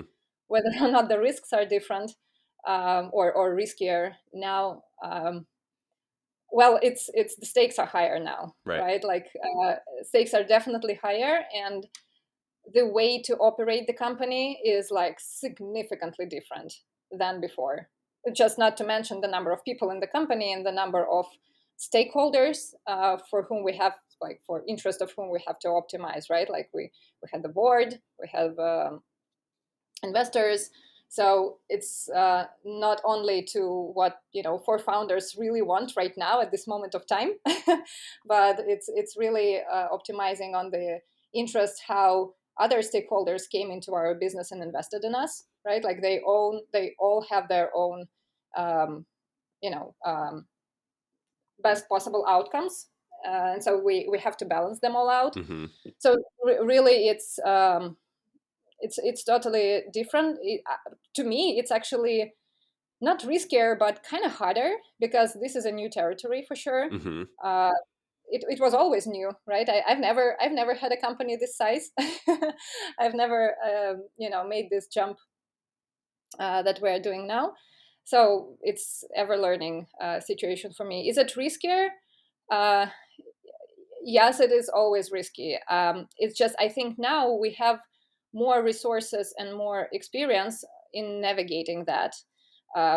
We try, and like we have some data points in the past which we can use, and we practice several ones, right? Like what could be the tools if all of a sudden tomorrow the interest rates are getting even higher. I don't think they would, but Mm-hmm. they're at least not lowering, right? And for the same reason as it was in 2022, the home builders would freeze some of their projects. Yeah. Again, I don't think that's happening, because we clearly see that's not happening because of the demand for the houses, right? But we had quite a crisis in 2022, right? Home builders stopped the development. They Mm-hmm. were trying to realize what's happening because people stopped to buy the houses. Right. And a lot of projects just, put on pause. For our business, it was a significant impact. But then it got back. And so now we kind of know, okay, if that happens, what can we do? Like, what specifically could we do, right? So we are gaining experience on how, talking about survival, right? Like, what specifically can we do to survive, so that once the conditions around are more favorable to us, we get on track back again. So those instruments and tools are widening up for us because we're getting more resources, basically. Well, so what does an average week look like for you today? I mean, you're more involved in strategy now, right? You have a bigger team.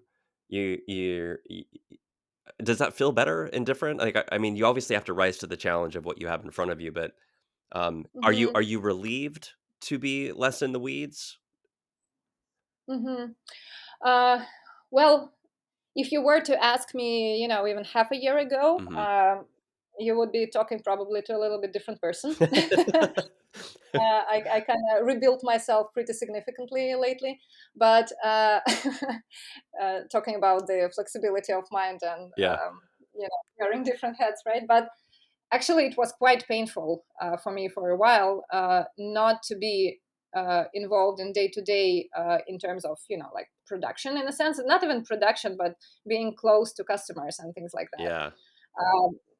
And kind of managing through people, through numbers, and through higher concepts like strategy. Mm-hmm. That was quite painful for sure, because when you're a founder and you're the C-level at this point, you your everyday basis is very likely focused on dealing with problems which no one like below couldn't figure out. So these are like the worst Mm-hmm. the worst problems, the hardest one, the ones that are pretty painful in a sense, right? Mm-hmm. And so that is a energy drainage in a sense. And so we founders, we kind of joked around ourselves that every founder need to have a project of joy. Ah, I love it. uh, something like have a favorite customer you work directly with, or Ah, having a cool. engineering project that you are to the weeds, because this is where you actually gain the energy. Because initially I couldn't be happier during the times when I was spending my time on the construction site working with superintendents, like listening how they are problem solving their work, like then sitting on the software sprints with the developers and working on the design mock-ups like that. It was so cool. And I don't get to do that anymore at all. But at the same time, there are a lot of eyes and wise brain cells now looking at those things, right? And I have to, and like the whole C-level and the founders, like we have to be focused on strategy and thinking about future, right? Like what risks could be there? How do we navigate those risks early? What do we? We're basically working with the problems that don't yet exist. Yeah, exactly. Right? They don't yet reveal themselves, and that's a totally different activity. And it's now that it's only now when I learned how to enjoy it. Because again, every time something is new for you, at first it's challenging. So it was challenging at first. Now I'm starting to get some joy out of it. That's for sure. Because you see how you can. How specifically this impact is wider now when you work with future, basically. But you had to teach yourself that, like the reward mechanism and your day to day and how you got your joy changed, right? So you had to kind of readjust to it, and you've sort of settled into that now. For sure, yeah. That's a new muscle. That's a new muscle to gain. And at first, when you don't have this muscle, you actually feel that you are failing in there. But then you just force yourself still do it. At some point, you see the results, and that's pretty rewarding. And so are you able to talk a little bit about your joy project and weave that into how that is prioritized during an average work week, and kind of give us a window into what does a week look like in the world of Maria? No. Well, I tried several ones, but it didn't really work out. The one that worked out was that there is this mechanism, pretty widespread in the management, when you have the so-called skip level 101s, right? It's when you talk to people through one level, right? So for example, I would talk directly to one of the developers or directly to one of the designers, even though they have their head. You skip a with level. whom they Yeah. the level, right? Yeah. And I get to listen, and those people, they are in the weeds, they're in the trenches, they're troubleshooting, they're problem solving, like real day-to-day tasks, right? And so I decided to invest and like have the calendar slots and like really have it in my calendar, so that I get to have regular, and it's a systematic regular, like once every couple months, for example. Okay. To listen to and kind of leave that piece with them.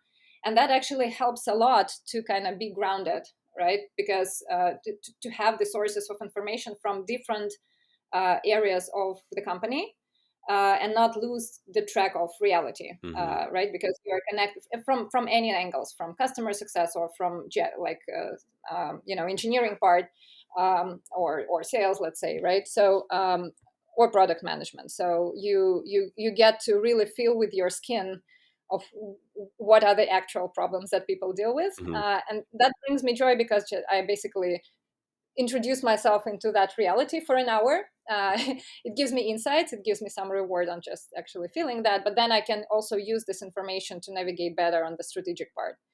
And the other piece is, actually, I'm extremely proud of the team, of the product management team that we have now, because working with them, this is kind of my project of joy, just working with the product manager as their manager, right? Because they walk me through the problems and solutions they come up with, and this is what I love the most, right? Like identifying the business problem and coming up with smart solution about it. And now I can bring some insight from my perspective to them, and they also share to the greatest details what are those projects. So this is very rewarding to me. What have you learned about different cultures and how they think about the future? Can we talk about some of the frameworks that differ? Yeah, sure. This is actually a pretty fun one, and this is something that I kind of learn and reiterate on my hypothesis on how I interpret this. But I have this privilege, I can say, of really living and understanding two different cultures, right? Mm-hmm. And I do think it's a privilege in the current world, and I appreciate it a lot, because I think that the best things are coming in the edge of either fields or cultures when you take the best from different pieces and put it together. And Yeah. so Yeah. I kind of see how, well, talking about the business world, right? In business, good businesses, good companies, doesn't matter which stage they are, they all think about future. They have to think about future. Alternatively, evolution kills them, Mm-hmm. right? So, but the future means different things for different stages of the companies.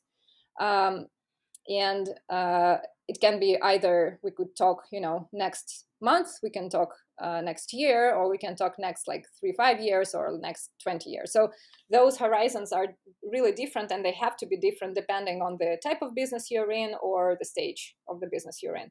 But also the fun piece is that the way you think about it is also a little different culturally.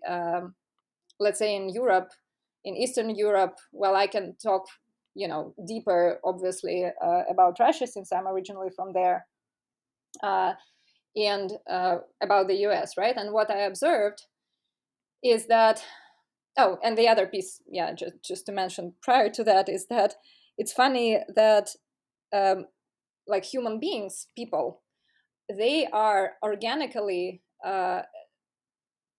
attributed to having this strategic thinking on everyday basis. It's their natural skill pretty much for every human being.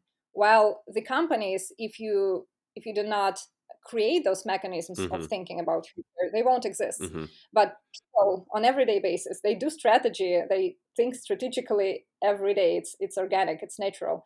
Because alternatively, again, you you will die. Because well, to give you an example, is basically when you what does it mean, think strategically or not think strategically? Thinking strategically is taking inputs of the reality, different signals that you observe, and then select what matters, what's more important, what's less important, and then decide where you want to be in future, and basically qualifying what's important, what's not important, which you observe right now, depending on where you want to be in future, Mm-hmm. right? Because depending on the ultimate goal, some things may be more important, the others won't, right? And you do this every day. Like you wake up and you kind of have an idea of how you want to spend your evening, right? Like you have this idea, and then as you go through your day, some information that passes your mind is more important, the other is less important, Mm-hmm. to optimize that you ultimately end up be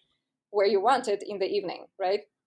If you did not have this mechanism, you would be lost, and you definitely will not end up in the targeted space in the evening, because you will not know how to, like, you will have to process so much and treat it equally, and you will not be able to find your path forward, right? Like, so you have to kind of clean up the data coming in. And so this is an everyday life of a human person, but in the company, it happens the same, right? Like a lot of signals are coming in different, right? Like some customers say that they don't like your product, the others are saying, and it's so good, and sing praises to you. What matters, right? Like, Right. or I don't know, some economical shifts are happening, some specific political shifts are happening, some, I don't know, like so many things are happening, Mm-hmm. right? What matters, what doesn't matter, depending on where you want to be. And so there are kind of two approaches to think about it. One is very specific to the US, and I do love it so much. It's somehow very organic to me. Is be very precise on capturing the facts that you observe right now, and kind of validate some patterns that you observe right now, and then extrapolate into the future. Mm-hmm. You would say, well, we see right now those kinds of customers follow this traction and then renew. That means that if we find the same customers and follow the same route, they would renew in the future, right? Like this would be it's not about the strategy. I'm just trying to kind of give an example of what it means, right? Like start from the particular things that you can observe and very tangibly and pretty quickly, like in practice, learn, measure now, and then extrapolate for future. And this is an American thing. This is it's very much an American. I'm not sure how, like maybe other countries. I just didn't do business in other countries, right? But this is very practical. Like you observe what's there now, and then extrapolate. Mm-hmm. While in Russia, and I know in Europe as well, it's very typical to first spend a lot of time, and this is kind of a life journey for many people, to kind of catch this big idea first. Mm-hmm. Like, what is this ultimate big idea and big vision first? Very general one, which could be very far in the future, and then build from there back, in a sense. So and it could be big and small. It could be you're a very small startup, like you have 2 people in your company, but you already dream how you will conquer the world. And it's so absurd sometimes, right? Like, but you dream about it, and then start to reverse back, and you act based on this, right? It's not necessarily that US people don't, of course they do. It's just like how specifically you choose to act now. Do you choose to act from observations now and move forward, or you choose to act from that literal big idea and then reverse back? And it's interesting, I've read it somewhere recently, that about this European piece and US piece, and I'm not sure if that's correlated, but I found it amusing. Engineering, right? So the word engineering. Mm-hmm. In American language, right? And engineering comes from the word engine, right? Mm-hmm. Engine means mechanization. So you find something that works and then you scale it, mm-hmm. right? Pretty logical. While, for example, in French, it's engineer is ingénieur, right? And this word comes from the word génie, which is genius. Right, so it's interesting. Like, I'm not sure it's correlated, but I found it pretty fascinating that it's like engineer is the person who found a big idea and works toward it, in a sense. Yeah, it's fun, and I think honestly that those two approaches, they are not contradictory, or they should be used together in combination depending on different situations, right? And it's like, how do you combine those two on your day-to-day, and when you have your strategic sessions, or when you have people think strategy, right? Like how specifically you combine those two.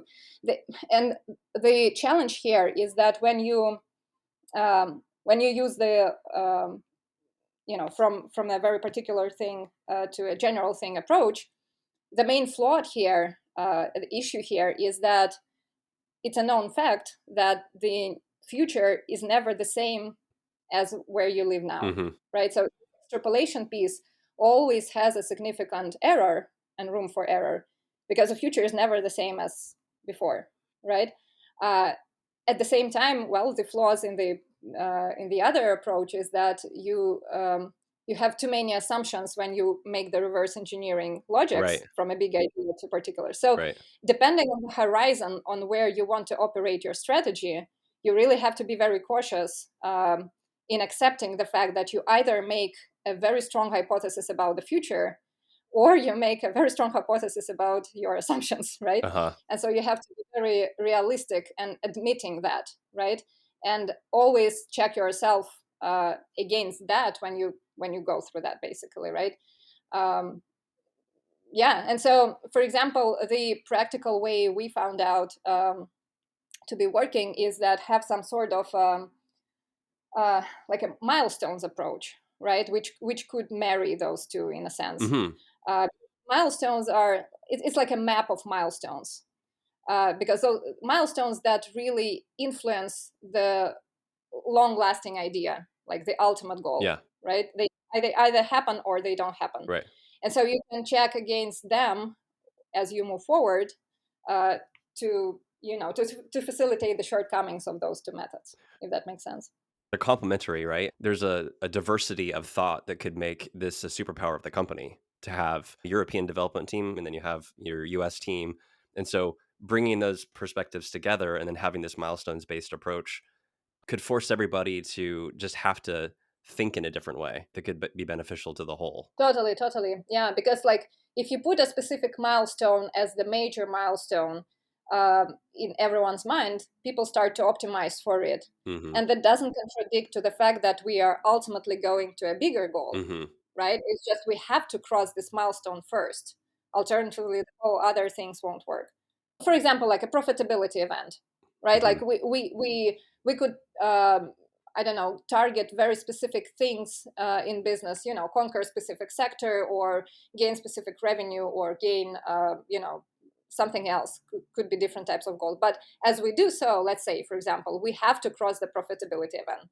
Doesn't matter, what other things happen. That has to happen as well, for example, right? And people not think only from the perspective, okay, we need like 3 times more revenue. Well, let's just invest more in sales and yada yada yada, right? Or invest into products that would generate this revenue. You also kind of have to keep in mind that before that happens, you have to cross the profitability event. That means also something very specific, and so kind of you work around it, and all of those things can be happening, in future. It's not tomorrow, right? And when you do have those milestones in mind, it really helps.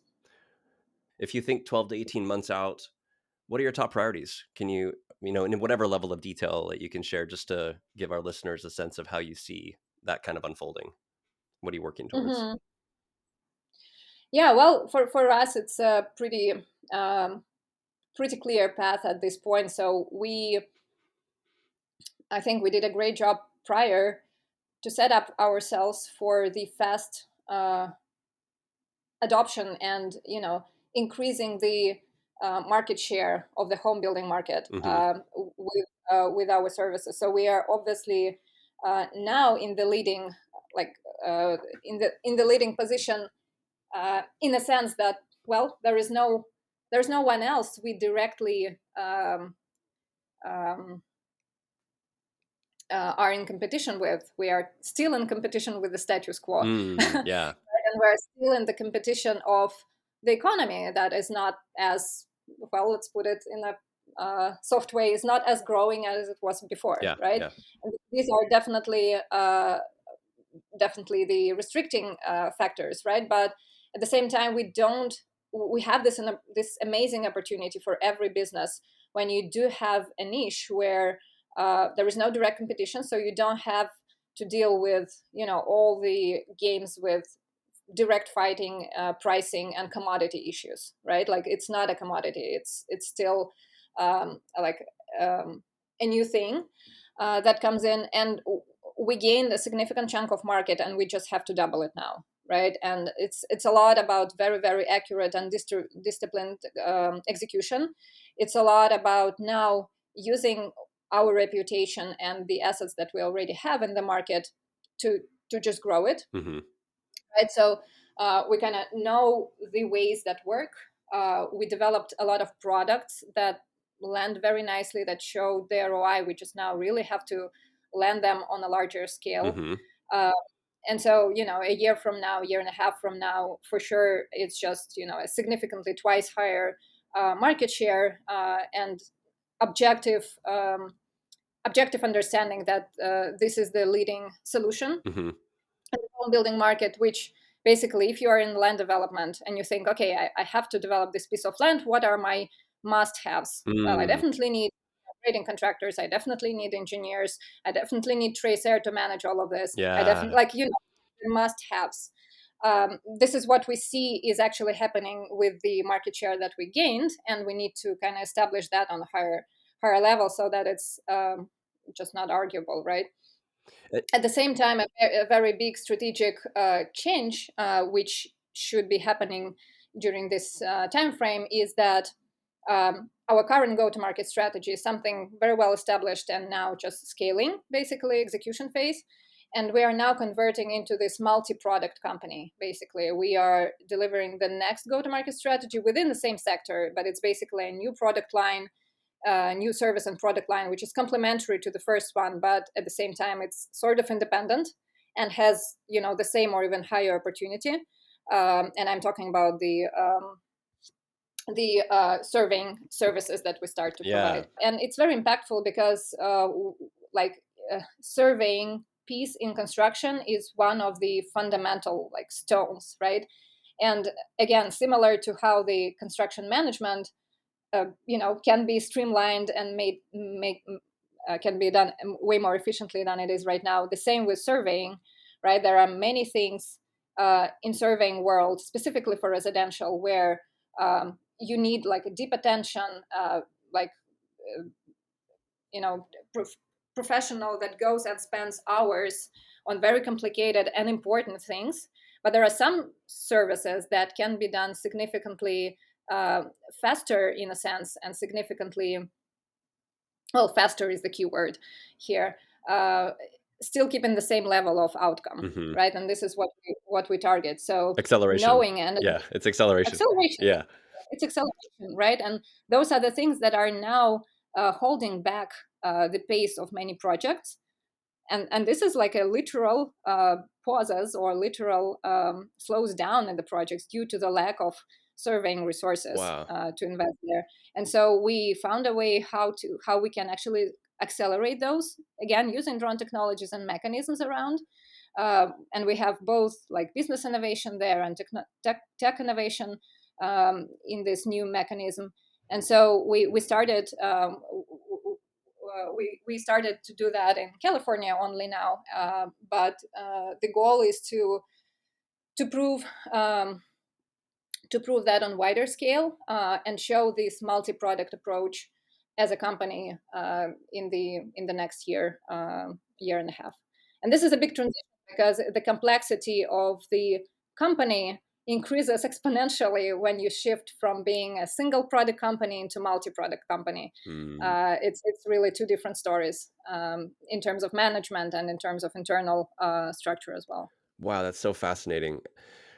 When did you identify this most recent opportunity? Was it something you've been sitting on for years, or was it something that really just was like an aha moment in the last 12 to 18 months or whatever it was?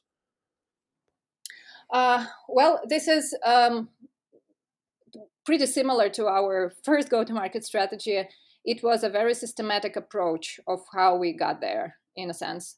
So we used the very same approach of making a hypothesis, testing it out, the customer research phase, when we have a hypothesis like this is the problem and this is a potential solution, let's research whether it's true, and kind of run the customer research and then customer validation process. And if the customer validation process ultimately results into repeated customers, which are shown the same, they are getting provided with the same, and they're happy in the very same way, this is where it can be now scaled and claimed that, yes, this is, and the potential of this go-to-market in general is high, right? It's not like a small add-on, like additional, feature. It's rather a big revenue stream that can be accelerated across.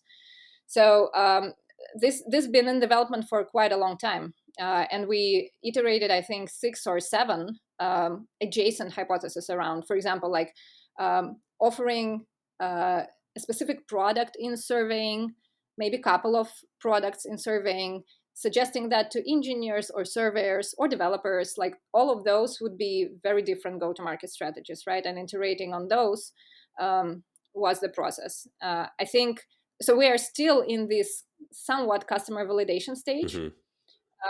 And our goal is that, by the end of 18 months, we are, we're sure this is a repetitive process and we can start to invest into scaling for it. Okay. So I wouldn't say it was an aha moment. It's again was a very systematic process, and it's still in process, I would say. But like you have enough momentum and enough traction with existing customers and market share, and you're starting to see how you're a must-have at the start of the conversation for some of these projects by your ultimate buyers, which is so cool. And I'm imagining you could probably go to them in various ways and even signal to them like, hey, this is what we're working on next. And whether it applies directly to them and a pain point they've seen or not, just being in the industry and the ecosystem, I'm sure that they've been able to help validate and give you data points that like, yeah, that would be meaningful for the whole industry for this new product. Has that happened? Totally. That's a big privilege of this strategic choice, which we did at some point, that we are strategically moving within the same niche, Mm-hmm. within the same market where we already have reputation, customers, assets, working assets like drone pilot partners or surveyor partners, Mm-hmm. or just even understanding, very very deep understanding of the industry itself to the very bottom, right, like from the top of the bottom, and optimizing on that rather than bringing the same product but into the different niche. For example, trying to do the same as we did in residential but in industrial. Mm-hmm. That would be a different kind of Right. journey, right? We will have less of the technological risks probably, but extreme amount of risks in changing the domain and changing, like starting from scratch in terms of reputation and everything like that. Wow. So here, having the assets where you already know a lot of customers, you actually do know your ultimate customers. It's just you now try to offer them a new, you try to cover a new workflow that they have, and now they're just paying different money to different. They structure it differently, and now you come in and say you can do it differently. Work with us on this, and you're already a trusted partner, so Mm-hmm. that gets easier. So when you look ahead, if you have a crystal ball, and this is just a fun question, I think that plays nicely with, what do you actually believe your hypothesis will prove to be true in 12 to 18 months? If you go out beyond that and we think about your most exciting crystal ball outcome. And again, I like to ask this whether it's business and personal, some people choose to do one or the other, or both is even more interesting, I think. But what does an outcome in 5 years look like for you? Like what are you most excited about envisioning? Mm-hmm. Yeah, well, on the 5-year horizon, I would definitely use the level of generalization, which is higher than, specific go-to-market strategies or even specific niches. To me, 5 years, given the current circumstances in the world where things are changing so fast, this is a pretty high horizon, Mm-hmm, right? mm-hmm. Pretty long one. Even projecting and forecasting for a year Yeah. is a challenge now Right. because there are so many black swans and everything like that. Right. And it would be only honest, right? Yeah, it definitely would be very nice to still be able to you know take the best of the higher, wider scope of resources Mm-hmm. that we'll have, right, to impact.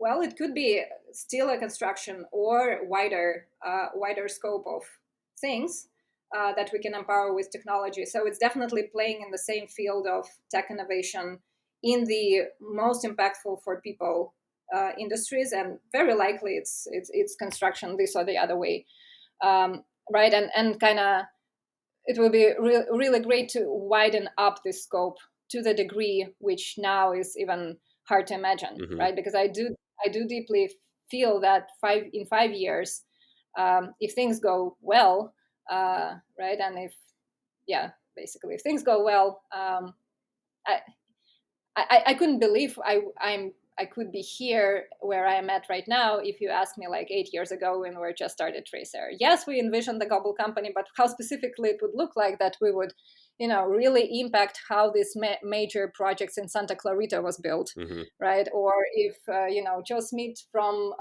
North Carolina would be saying that, well, that was the less hectic project in my 30 years career in construction, which I experienced with TraceAir, right? Like things like that. I could never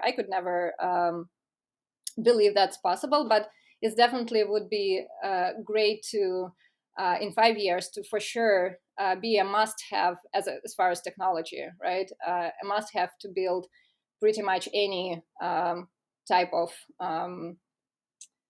construction project, right? And I would actually love that it's not only residential, but wider scope as well. It would be pretty interesting how to get there, but definitely it would entertain me significantly more. That's for sure. Yeah, and still have this opportunity and this great thing of combining the best of different cultures in a sense. Okay, tell me about what you believe the world needs to understand or embrace that will make the world a better place in the coming years. Accepting the reality,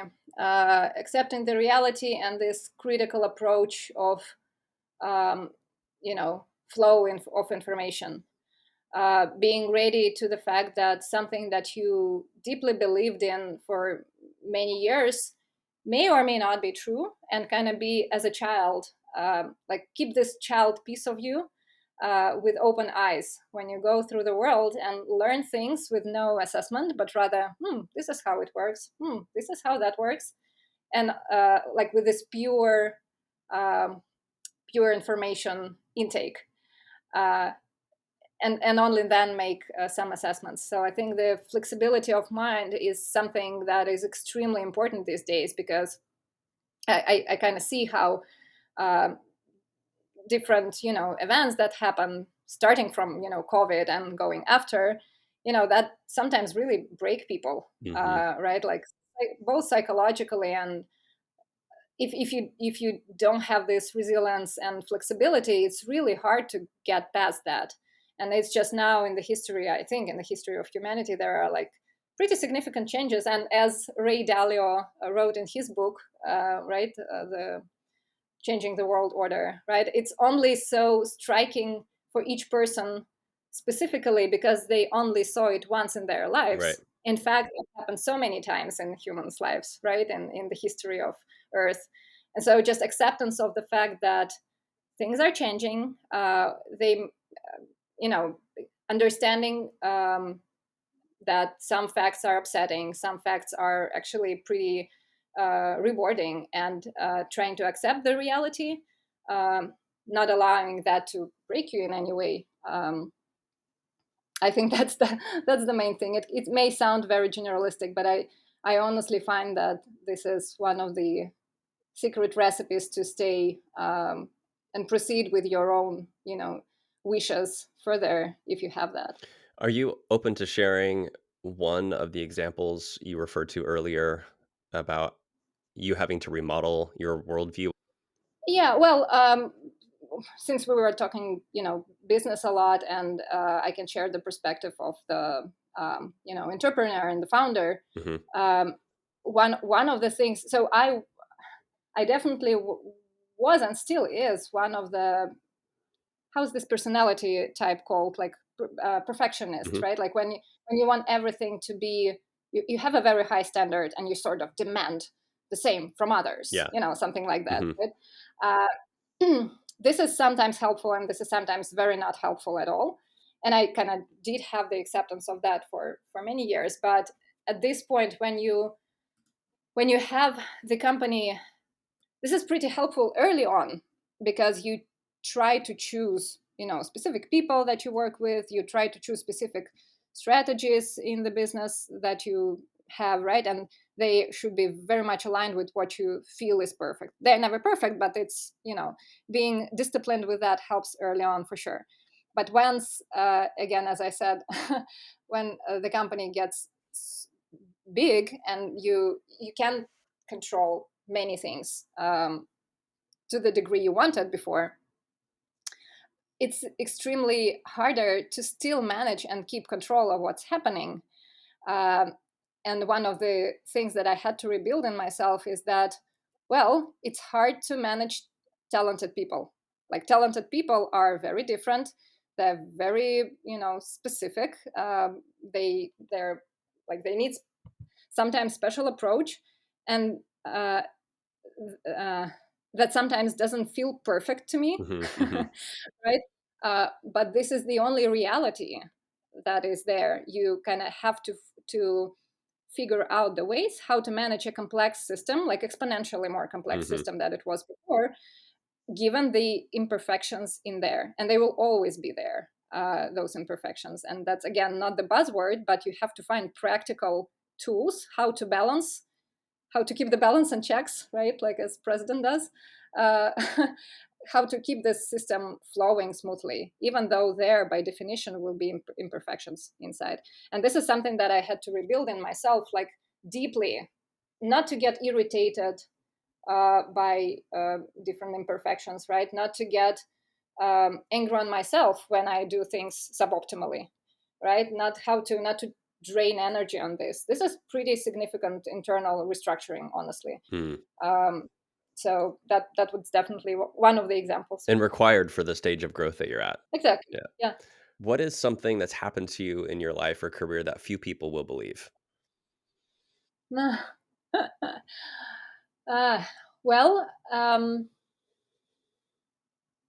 so when I was talking to my ex-colleagues in academia, and they were asking what I'm up to when we started with TraceAir, they were quite surprised and never would believe that happened in terms of this transition. So like a year ago, I was standing in the middle of the clean physics lab, tuning the lasers in the glasses and gloves, and tuning the lasers to trap two erythrocytes, which are the red blood cells, and like measuring forces between them and writing articles about it and like all excited about it. And next year I would stand in the middle of the Californian construction job site in the middle of the dust and trucks and scrapers loudly running around me and talking to a 2 meters tall superintendent who is looking at me and who is actually also pretty surprised to see a young girl in in shoes, like not hard shoes, but not construction shoes, right? Like in the hard hat, which doesn't fit because it's too large for my head, and look very not a construction person, but somehow showing a lot of interest and some knowledge in what he is actually personally doing, and actually showing on my iPad the tool that he would find interesting and helpful. Well, this is kind of a transition which I personally couldn't believe would happen. And definitely the people from who I worked with before, they were kind of surprised and laughing a lot about it, because it's quite a transition. It's not a big one in terms of shifting from doing science into doing IT business. That is very frequent and common, right? But the actual industry and very, very deep fundamental introduction of myself to the roots of it, right? Like to the scraper level of like how the scrapers are actually operated, how you move the dirt, what is the engineering piece of it. Like that was quite a transition, which I honestly enjoyed a lot, but that was quite unexpected. Do you have any advice for other female leaders or minorities on how they can rise up or get ahead? Never feel that you're a minority or whatever label the society around is learn to be. I never, like, honestly, I'm very bad in answering those questions because my whole life experience learned me the opposite. So starting from the university, right, like physics faculty is considered to be the very male faculty, right? Like the majority of my teammates, of my classmates, are obviously men, right? And majority of my friends, not all of course, but like a lot of them are men. So I was, again, in academia, we had quite a lot of female scientists there, but the majority again were men. And I never, in IT world, also the same situation, right? But I've never felt like it is something that even piqued my attention. So I think the overall health of the society now got so much better regarding to that. So if you just don't even think about it and pay attention. Just do your job well, right? Like do what you do nicely and what you're excited about. Just do it genuinely, right? And if you do that, you will not, I guess, if you will not find a barrier. So I honestly haven't ever felt a barrier that I'm well, only once, I would say. I have to admit, once I kind of saw the signs of being, a female where a man is a usual, personality, and this was during the fundraising. But it happened only once, and I again remember this situation with a smile on my face. Was when Dima and we went one of the countless pitch events.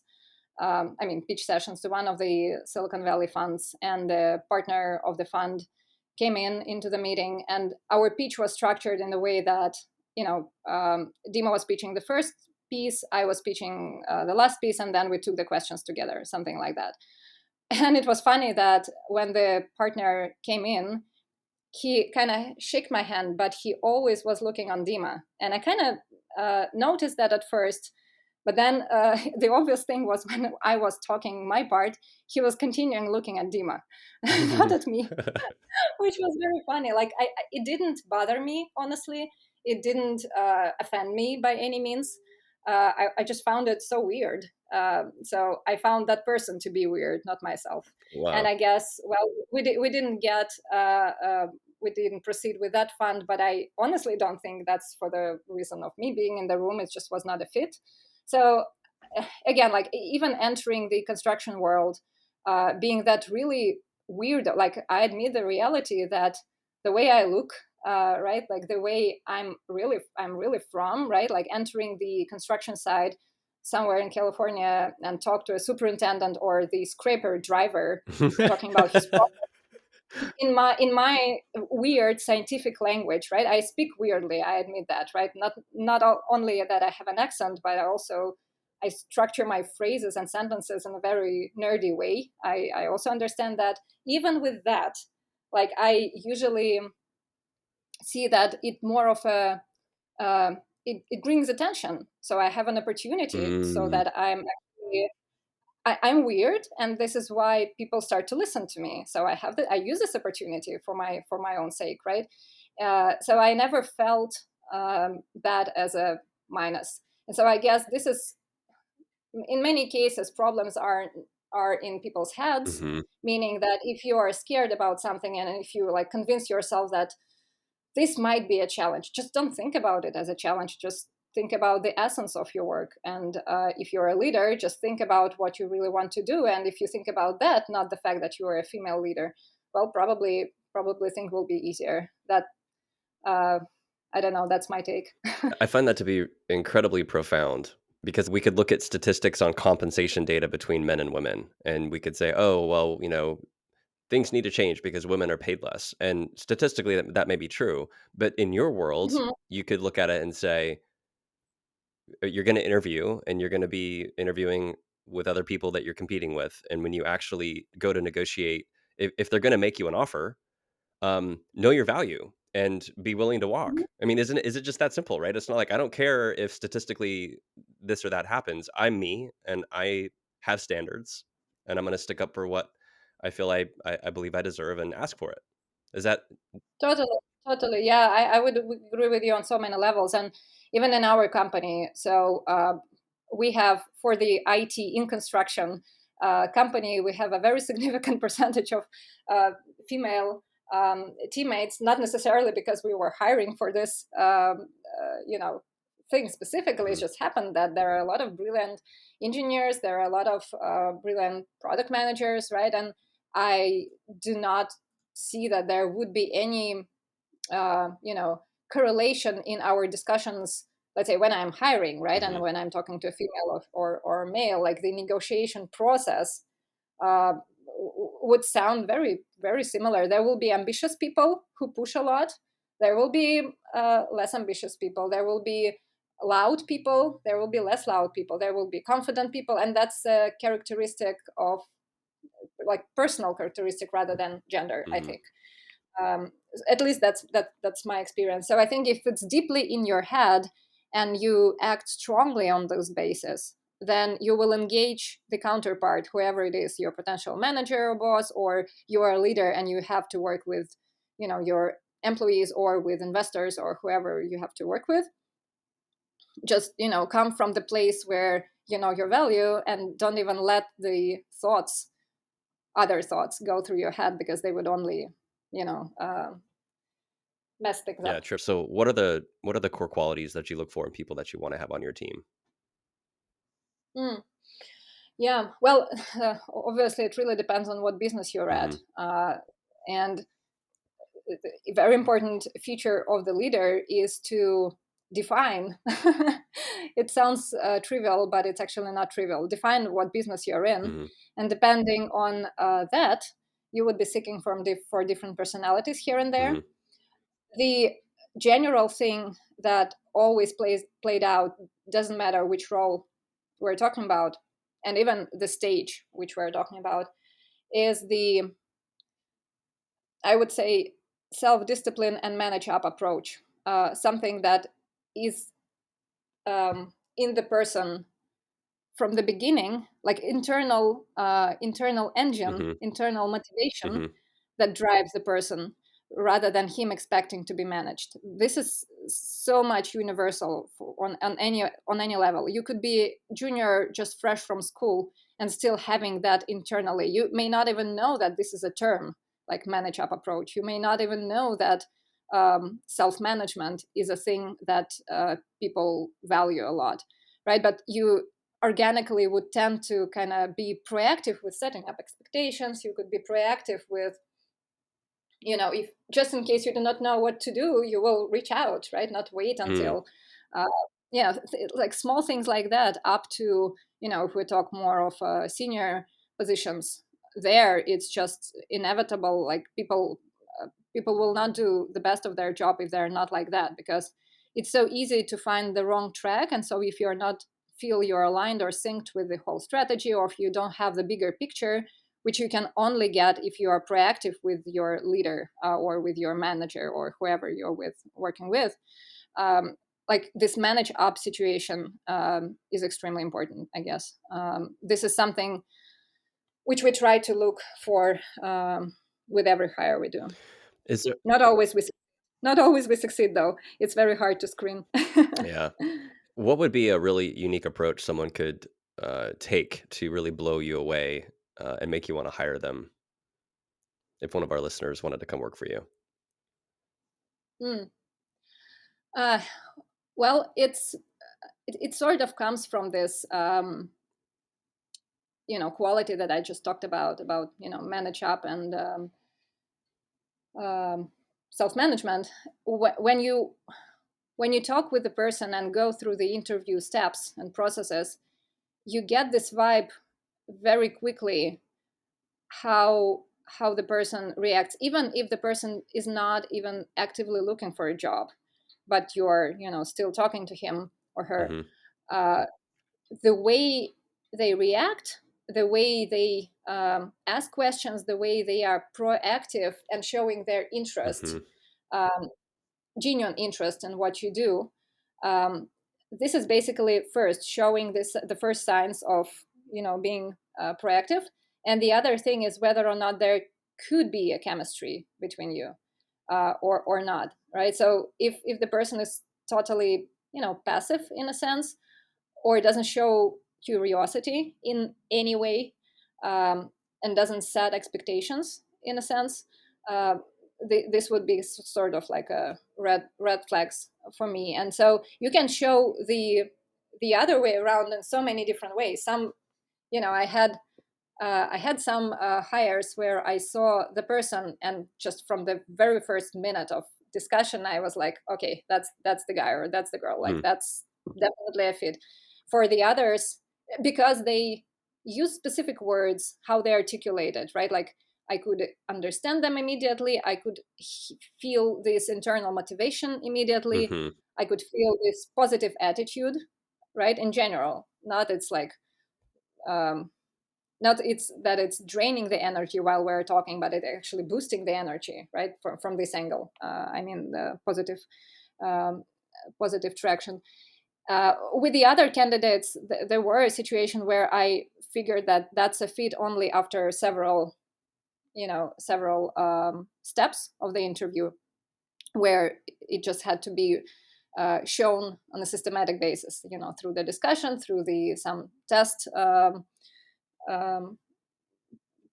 test assignments.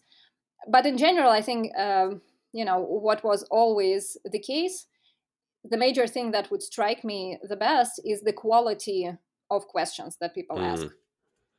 The quality of questions tell so much about people from the very beginning, right? Like if I remember the only question and the first question that I got from one of the potential hires, and it was not even my hire, I was like the ultimate step of the screening of the interviewing process as a founder. And the person had an opportunity to talk to me, and he asked, well, guys, what I know we were based in Redwood City back then as far as office, and the person would be asking, I know there's a parking situation there. How do you guys, handle the parking situation there?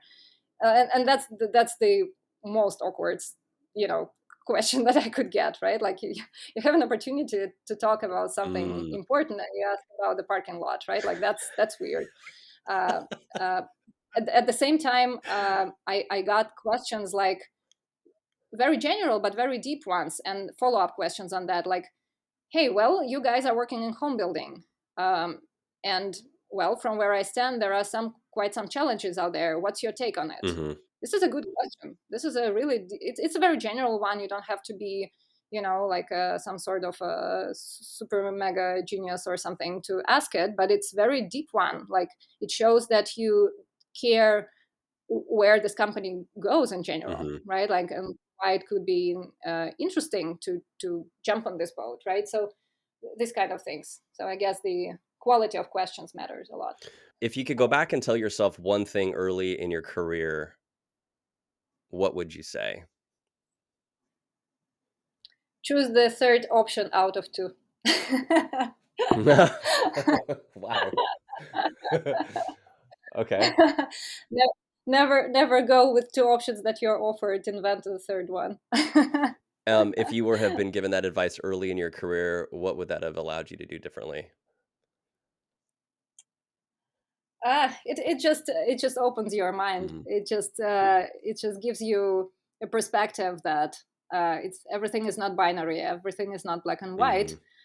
And this is the deepest, to my understanding, acceptance of reality. Reality is never black and white. So when you are pushed to kind of choose between two options, there always are nuances. So you go ahead and you take an effort and you use your brain cells and find out the best possible. But the third, if you don't like the two. Well, we kind of walked through that example with the GTM strategies that we were trying to choose, right? And when we kind of got back to the one which didn't really work out, so it's either this or not this, well, we just tune it a little and it becomes a perfect one. So, and I guess that's a mental exercise that it's important to do in your brains once in a while, that you kind of force yourself to always not lock yourself into something that's whatever circumstances dictate you to choose from. Always choose something that works for you better. Yeah. Okay, so you've been sent back in a time machine to visit 18-year-old Maria, and you need to give her advice for her future. You have 10 seconds to give her 5 words. What are they? Nah, take it easy. Take it easy, Maria. Don't stress that much. I was a very anxious person back then. I definitely shouldn't be that, serious about things that happening around me. Okay. If you were randomly handed $10,000 and it just dropped in your lap today, what would you do with it? I'll probably go and start the educational program of sort, like a school or something, some sort of service that is in the educational line.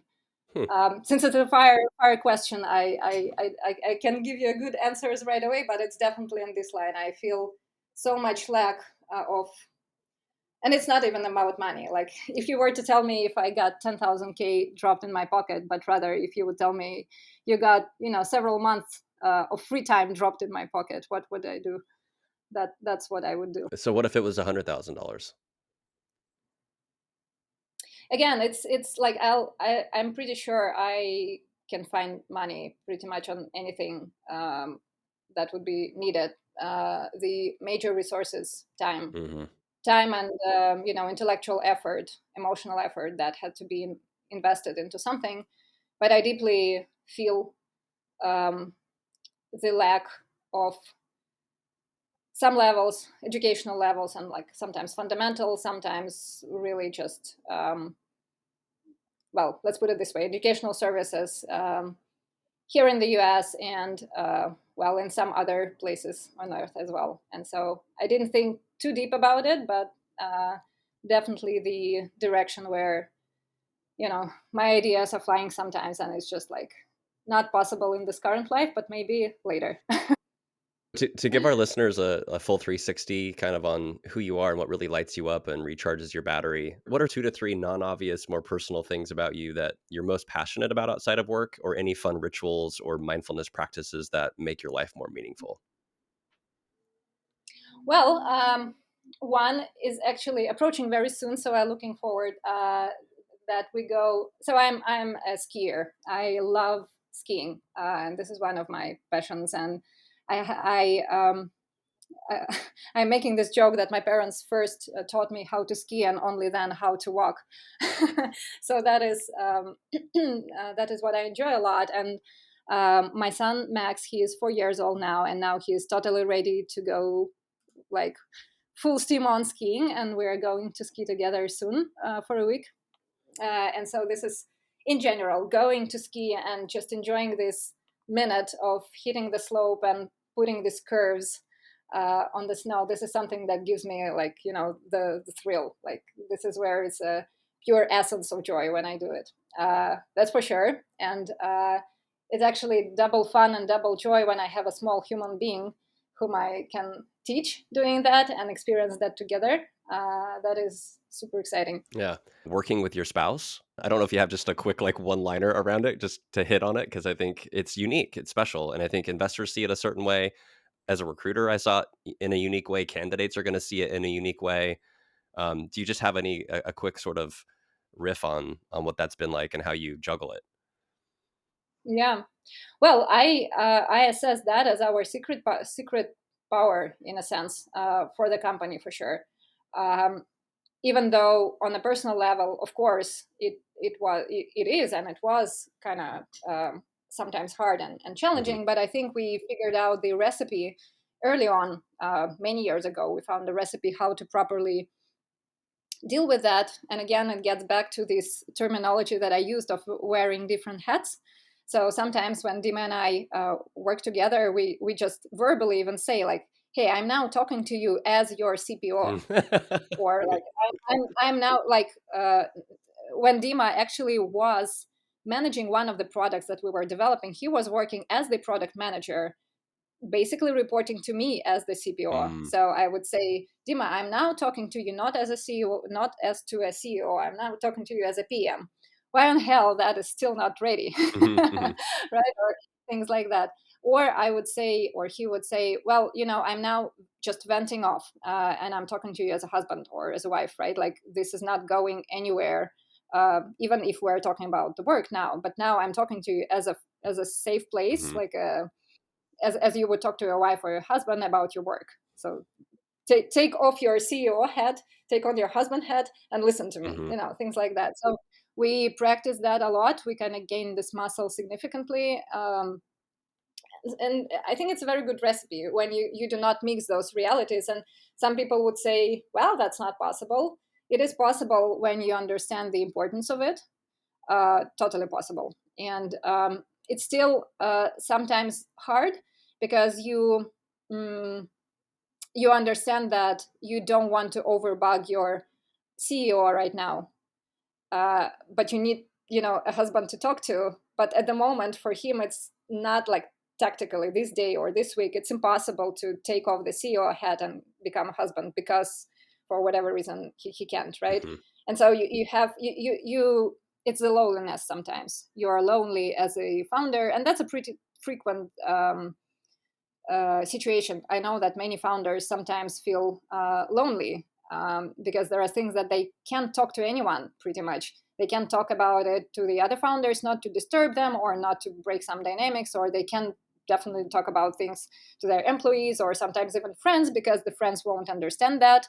So sometimes you do feel lonely, but that is also temporary. To me, one of the wisest things that I ever heard is that everything passes. Everything. Like, no matter what you imagine, everything would pass. Mm-hmm. So just wait.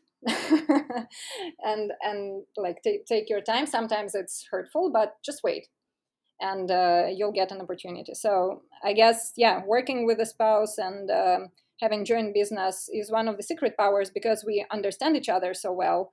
We, on a like deepest level, right, we understand the complexity. We can, hold each other's back, and it's easier also just because we're in the same place. So in the end of the day, I find it a really kind of a superpower. Yeah, I just want to acknowledge the relationship that we've had. I feel so lucky because I feel like in this life that's so short, one of my things I get off on is just meeting interesting people that share similar values and that I can kind of mesh mentally with. And this conversation has been so fun, and I feel so grateful that we were introduced and that I got to get close to you and your team and help put some of the people in place that have helped you to grow. And I just can't thank you enough for coming on and being a part of this. Likewise, Kraig. And again, I told you many times too. So one of the key milestones in our professional and personal life was meeting you and building the team here. So forever grateful. Yeah. All right. Well, let's wrap it up with that. Thanks so much for coming on the show again, and we'll talk soon. Thank you, Kraig. And that's a wrap on this episode of the Bear Hug Experience. Thank you so much for joining us. If you enjoyed what you heard today, please give us a like, click, follow, or subscribe. We appreciate you taking a moment to give us a quick rating and a written review so we can continue to expand our reach and inspire the next generation of leaders to help make this world a better place. You can also contribute to the conversation around this specific episode by using the comments section of whatever platform you're on. And last but not least, if you have direct feedback, a question, or a guest you'd like to suggest that we have on the show, please shoot us an email at podcast@bearhugrecruiting.com or visit bearhugrecruiting.com/podcast. Thanks so much for listening, and we look forward to having you join us again on another episode of the Bear Hug Experience.